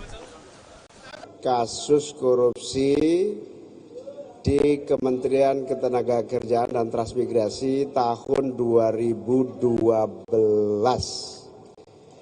Dalam hal ini ada program perlindungan TKI di luar negeri, proteksi sistem perlindungan tenaga kerja Indonesia di luar negeri. Sistem proteksi inilah yang menjadi kasus yang sedang diselidiki oleh KPK dengan tersangka mantan dirjen, mantan salah satu staf dirjen, dan salah seorang nggak tahu pengusaha atau apa gitu. Saya sudah membantu menjelaskan semua yang saya tahu, semua yang saya pernah dengar, dan insya Allah semuanya yang saya ingat, yang saya tahu semuanya sudah saya jelaskan. Moga-moga dengan penjelasan ini KPK semakin lancar dan cepat tuntas mengatasi seluruh kasus-kasus korupsi. Sejauh ini KPK telah menetapkan 3 orang sebagai tersangka dalam kasus dugaan korupsi sistem proteksi TKI. Kasus ini merupakan kasus lama dan muncul usai deklarasi Anies Baswedan Muhaimin Iskandar sebagai Baca Pres dan Bacawa Pres 2024, sehingga muncul tudingan bermuatan politis. Ketua KPK Firly Bahuri mengatakan, pemeriksaan Muhaimin Iskandar sebagai saksi merupakan proses hukum yang harus dikerjakan oleh KPK. Firly menegaskan, pemeriksaan Muhaimin Iskandar tidak terpengaruh pada kekuasaan manapun. Dalam keterangan tertulis kepada Kompas TV, Ketua KPK Firly Bahuri mengatakan, yang bersangkutan dipanggil penyidik untuk didengar keterangannya sebagai saksi dalam perkara dugaan tindak pidana korupsi yang dilakukan oleh para tersangka di Kemenaker Sains tahun 2012. Yang dikerjakan KPK adalah proses hukum. Lembaga KPK adalah lembaga negara yang independen dalam rumpun eksekutif yang dalam pelaksanaan tugas wewenangnya tidak terpengaruh kepada kekuasaan manapun. Pengadaan sistem pengawasan dan pengolahan data TKI adalah proyek di Kemenaker tahun 2012 yang lalu. Saat itu, Muhaimin Iskandar menjabat sebagai Menteri Tenaga Kerja dan Transmigrasi. Nilai perkiraan sendiri proyek adalah 19,8 miliar rupiah dengan pagu 20 miliar rupiah. Ada 37 peserta yang ikut dalam klasifikasi pengadaan perangkat keras dan perangkat lunak. PT Adi Inti Mandiri ditetapkan sebagai pemenang dengan nilai penawaran terendah 19,775 miliar rupiah. KPK sendiri belum mengumumkan secara resmi siapa saja 3 orang yang ditetapkan sebagai tersangka dalam kasus ini. KPK hanya menyebut ada 2 pejabat Kemnaker dan 1 dari pihak swasta. KPK juga belum merinci berapa besar kerugian negara dalam kasus ini. Tetapi juru bicara KPK Ali Fikri mengatakan kerugian negara minimal 1 miliar rupiah. Ketiga tersangka kini telah dicegah bepergian ke luar negeri. Bukan kali ini saja Caimin berurusan dengan KPK.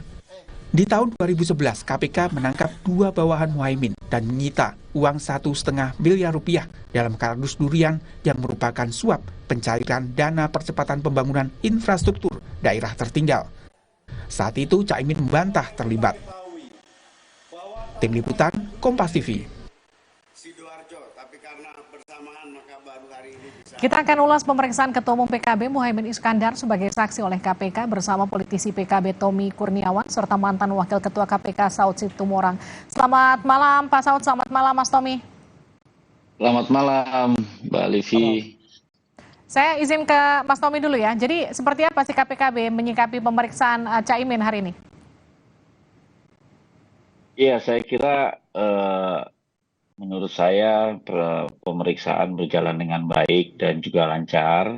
Alhamdulillah last minute KPK memberikan kabar bahwa sesuai dengan permintaan dari Gus Imin bahwa tanggal 7 sudah bisa untuk memberikan keterangan dan hari ini bisa berjalan dengan baik dan juga lancar.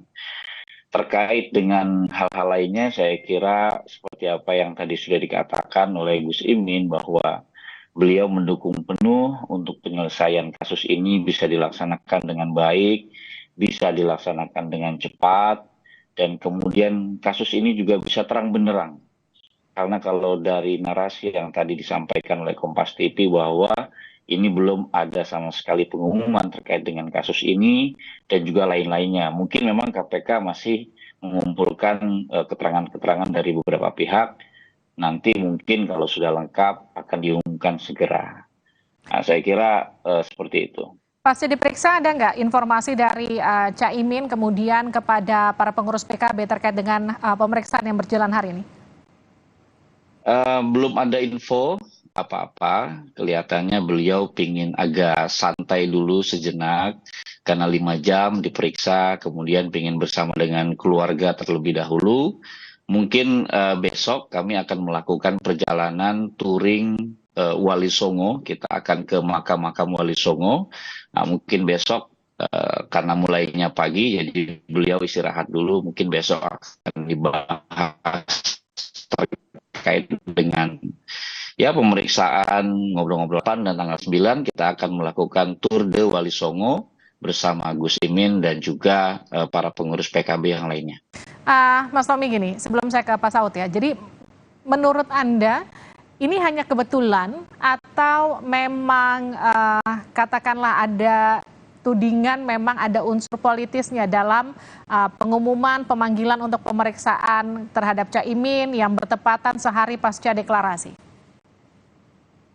Iya, ini menjadi perdebatan yang luar biasa dahsyatnya ya.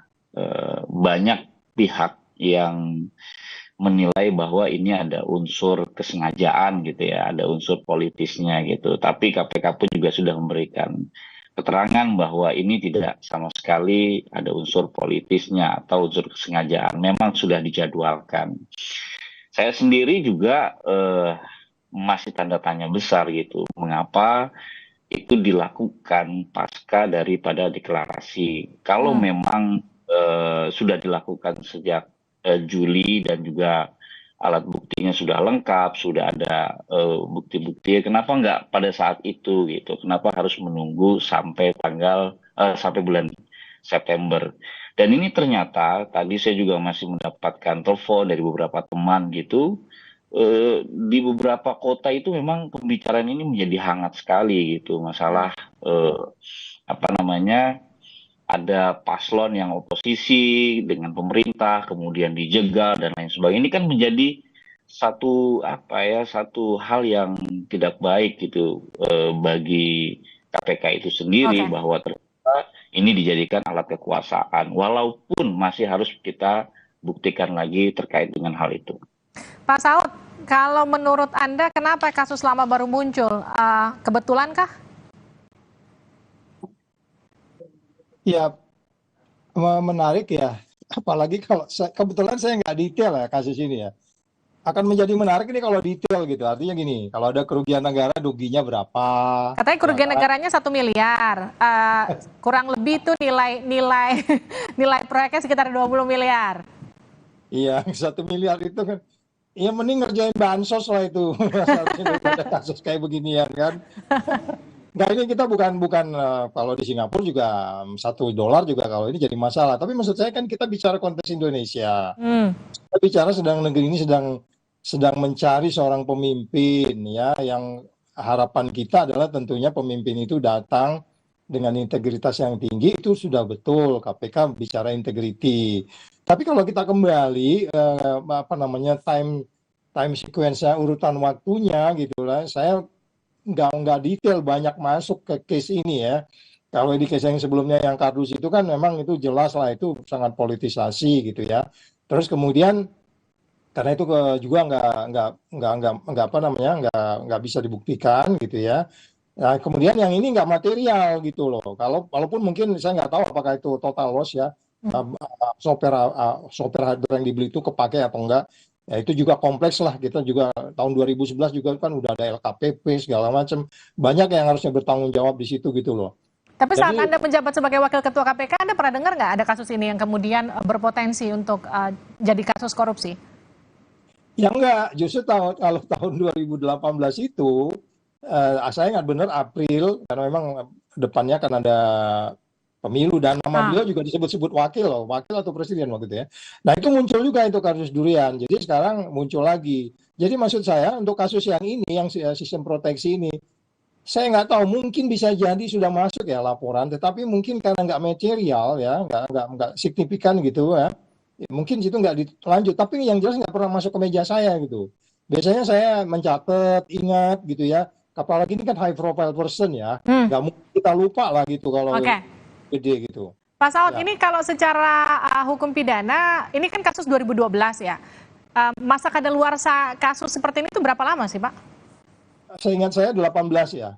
18 kalau ada jumlahnya sih, ada batasan jumlah. Tapi untuk yang ini katanya jangan-jangan sudah expire ya, karena kan cuma 1 miliar.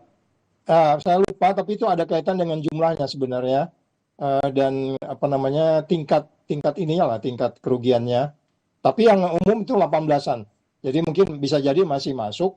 Tetapi yang jadi menarik kan pertanyaannya tadi dan beberapa hari ini, kok kayaknya ini kayak kebetulan gitu. Saya selalu bilang nggak ada yang kebetulan di buku ini. Kebetulan itu apa? Sehari pasca deklarasi kemudian dipanggil sebagai saksi untuk dimintai keterangan, menurut Anda ini nggak kebetulan? Iya, nggak ada yang kebetulan, Mbak. Kalaupun kebetulan gitu ya, apa maksud kita adalah kan kalau kita bicara penegakan hukum-hukum anti korupsi itu kan Anda harus transparan dan Anda harus akuntabel, Anda harus bebas dari konflik kepentingan.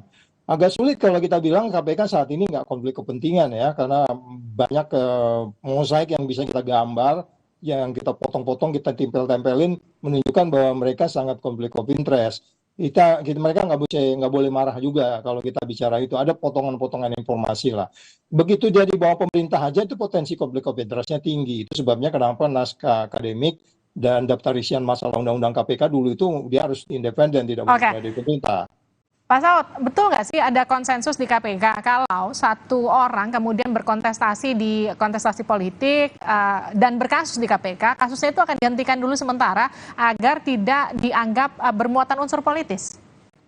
Nggak ada aturan seperti itu, tapi wisdom crowd di pimpinan itu ya, kalau saya pengalamannya saya loh ya, saya nggak bicara pimpinan yang lain ya, saya, Ibu Basaria, Laude, Mbak Agus.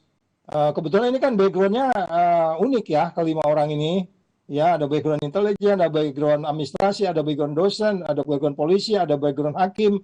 Jadi mungkin wise-nya lebih tinggi. Yang menurut saya selalu, apalagi kalau Pak Alex itu selalu bicara cost and benefit, terus bicara saya nggak tahu saat ini seperti apa, tapi di masa lalu kita sampai bicara seperti itu gitu loh. Jadi cost benefit ini bukan hanya hitungan uang loh ya. Kita bicara juga cost politik gitu ya. Itu jadi kalau ditanya ada konsensus, tidak ada konsensus, kita lihat kasusnya juga. Kalau uang kecil juga kalau itu bertubi-tubi, berturut-turut, orang itu bikin sebel dan kemudian ada niat jahat yang tinggi gitu ya. Kita walaupun itu kalau udah menyangkut kontestasi itu yang kita harus hati-hati, tidak hanya di kepala negara, di tingkat daerah aja kita juga sangat hati-hati, karena kalau peristiwa pidana sudah pultoid itu bisa disimpan dulu kok, nanti bisa kita kerjakan kapan. Itu kalau cukup buktinya dia nggak akan lari sampai ke daluarsa. Jadi sebenarnya bagaimana bisa menghold ini, itu yang saya bilang kebijaksanaan itu. Di mana-mana juga hukum itu kan nggak ada yang tertulis aja gitu loh. Yang tertulis itu kan karena kita punya keterbatasan. Termasuk soal pemanggilan sehari pasca deklarasi, harusnya ini bisa jadi pertimbangan menurut Anda? Ya kalau nggak mau noise dan nggak menjadi, ini kan menarik perhatian luar ya, ini Indonesia kok begini kan, ini kan yang disebutnya kita menjalankan demokrasi kan kita dapat nilainya 24. Saya nggak tahu nih tahun depan ini turun lagi kayaknya. Kita kan dinilai sekarang menjalankan demokrasi dari indeks persepsi korupsi itu, dari paritas demokrasi itu kita dapat 24, sangat rendah. Itu dikaitkan juga dengan cara kita berkontestasi. Jadi sebaiknya memang, apalagi nggak material banget, kalau benar 1M ya. Jadi, tapi kan gini Pak Saud, maaf saya potong, kalau Pak Mahfud kan menyatakan ini hanya pemeriksaan, dimintai keterangan saja, bukan diperiksa sebagai saksi. Artinya bahkan mungkin bisa ditafsirkan ini jauh dari dugaan keterlibatan. Bagaimana Anda menanggapinya? Ya itu yang kita harus hati-hati, karena biasanya selalu di KPK itu memang kalau memanggil orang nggak pernah disebut dia bakal jadi apa bagaimana gitu kan dia akan berkembang case-nya. Tapi selalu menjadi korban kalau umpamanya case-nya itu kecil tapi korbannya menjadi lebih besar. Kalau umpamanya kerugian negara yang cukup besar, sangat material gitu ya, itu pun tentunya akan bisa debatable kalau dikaitkan dengan posisi sedang terjadi pesta demokrasi gitu ya. Jadi pertanyaannya sebenarnya bukan saja persoalan angkanya atau bukan saja persoalan bagaimana kita mengelola case ini dengan baik, tapi secara keseluruhan sebenarnya nilai pemberantasan korupsi yang mau diambil itu kan sustainability-nya gitu. Jadi agak harus filosofis berpikirnya. Ini kan kalau kayak begini sustainable nggak sih yang kayak gini? Artinya sinambung nggak ini kayak gini nih gitu loh kita. Baik, terima kasih Pak Saud, terima kasih juga Mas Tommy sudah bergabung bersama kami di Sapa Indonesia Malam. Sehat-sehat selalu. Saudara, saja di Sapa Indonesia Malam, 2 terdakwa penganiayaan Mario Dandi dan Shane Lucas divonis sesuai dengan tuntutan jaksa 12 dan 5 tahun penjara. Bagaimana respon keluarga korban? Kita kembali usai jeda.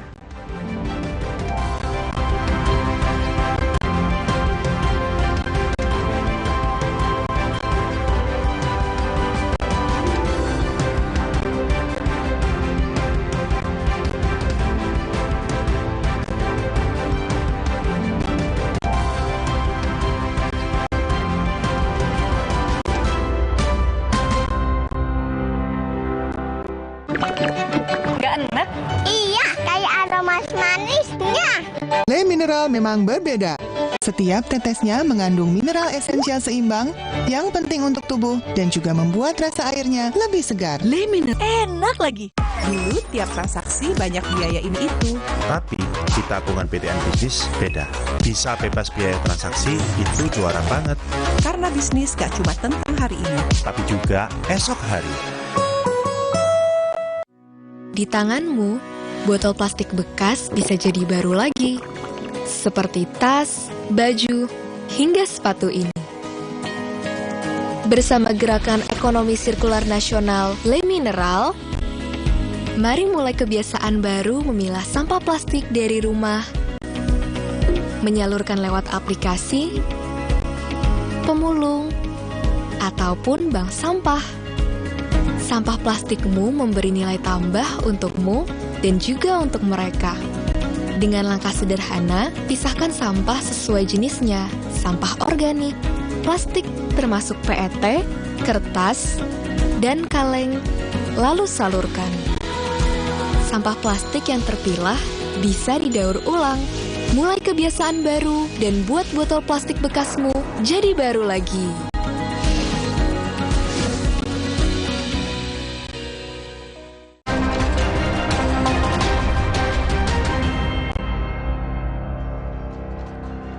Saudara, badai disertai hujan lebat membanjiri dan menghancurkan sejumlah infrastruktur di Yunani Tengah.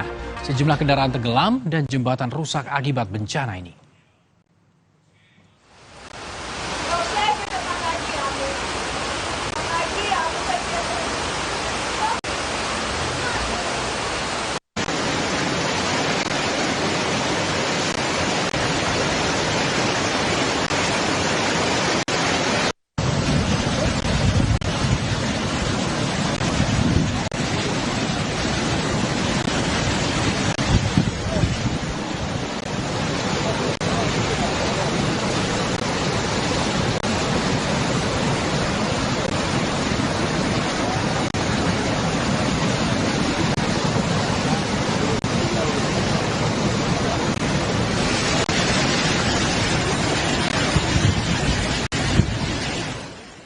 Terima kasih telah menyaksikan berita utama hari ini, saudara. Saya Rizuna Gali. Dan saya masih Regan. Sukseskan pemilu 2024 dan pastikan tetap di Kompas TV, independen terpercaya untuk mengikuti perkembangannya. Sampai jumpa.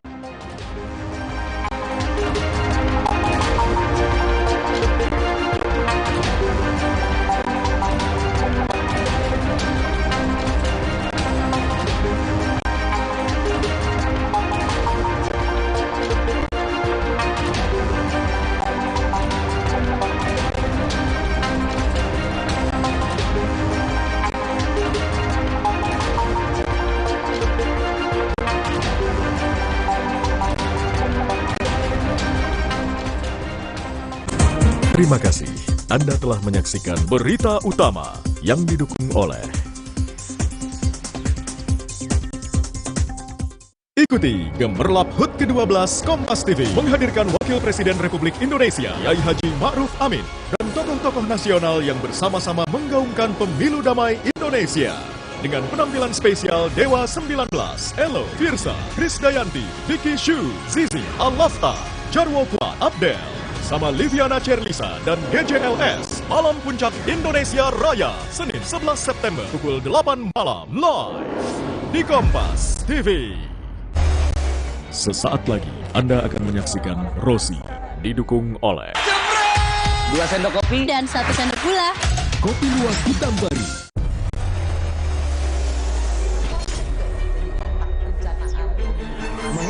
Menjadi seorang koruptor bagian pertanggungjawaban moral. Saya mau minta klarifikasi, ini tanggung jawab siapa? Bapak malu nggak sih? Tidakkah saya dengar permintaan maaf yang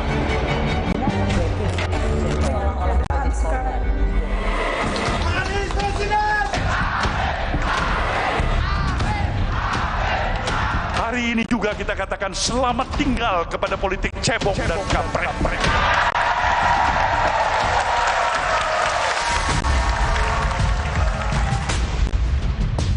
Kejutan menjelang pendaftaran Capres-Cawapres ke KPU kembali mengubah peta koalisi parpol. Bak Kereta Ekspres, Partai Nasdem dan Anies Baswedan secara kilat meminang Muhaimin Iskandar untuk menjadi pendamping Anies. Akibatnya, Partai Demokrat mencabut dukungan untuk Anies dan keluar dari koalisi perubahan. Sedangkan Prabowo menolak meratapi kepergian PKB dari koalisi yang sudah dibentuk bersama Gerindra sejak 13 Agustus 2022 silam. Sejak awal pula, Partai Demokrat telah mengingatkan untuk tidak sekali-kali melakukan fait accompli atau dalam tanda kutip memaksa Partai Demokrat untuk menerima sebuah keputusan. Lebih baik bersepakat untuk tidak sepakat, agree to disagree, daripada dipaksa menerima keputusan yang kami sendiri tidak terlibat dalam prosesnya.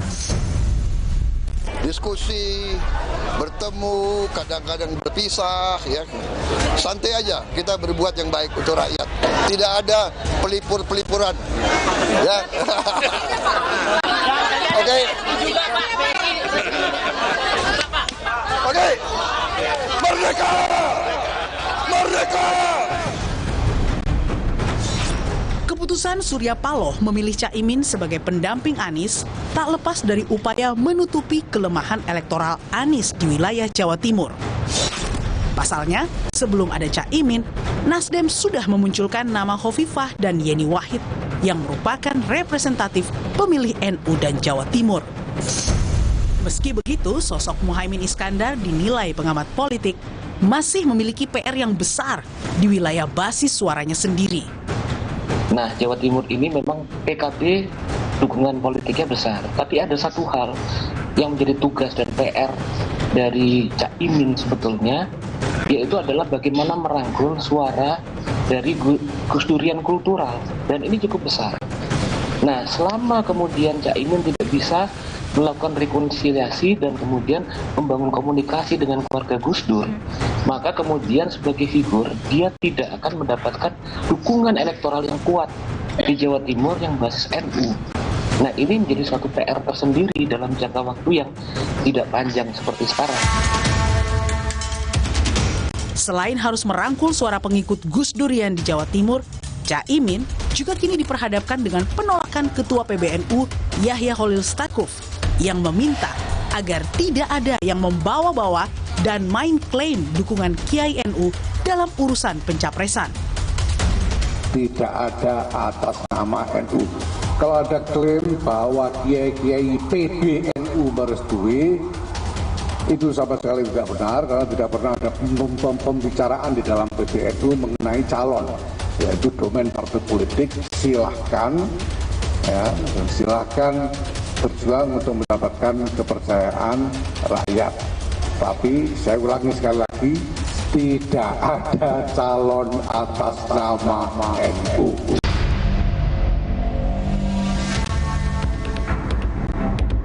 Perjodohan kilat Anies Caimin kini menghadapi tantangan baru. kasus korupsi pengadaan sistem proteksi TKI 11 tahun lalu kembali dibuka KPK. Kamis 7 September, Caimin memenuhi panggilan sebagai saksi dalam kapasitasnya sebagai Menteri Tenaga Kerja dan Transmigrasi periode 2009-2014. Yang saya ingat, yang saya tahu semuanya sudah saya jelaskan. Moga-moga dengan penjelasan ini KPK semakin lancar dan cepat tuntas mengatasi seluruh kasus-kasus korupsi. Sebelumnya pada Selasa lalu, Caimin pun batal memberi kata sambutan dalam acara MTQ Internasional di Tanah Laut, Kalimantan Selatan. Aroma intimidasi dirasakan Caimin. Jauh-jauh saya datang ke Tanah Laut, 2 jam dari Banjarmasin. Sudah sampai di sana, tiba-tiba Kiai Saifullah Maksum menyampaikan kepada saya bahwa permohonan maaf sambil nangis-nangis, Pak Bupati nggak berkenan dan lebih baik tidak ada acara daripada saya yang membuka. Saya bilang, ya sudah, kalau gitu acara silakan berlangsung, saya akan menonton saja, hadir dan menonton, tidak usah membuka. Melihat sederet tantangan ini, akankah perjodohan Anies Imin akan sampai ke hari pendaftaran di KPU?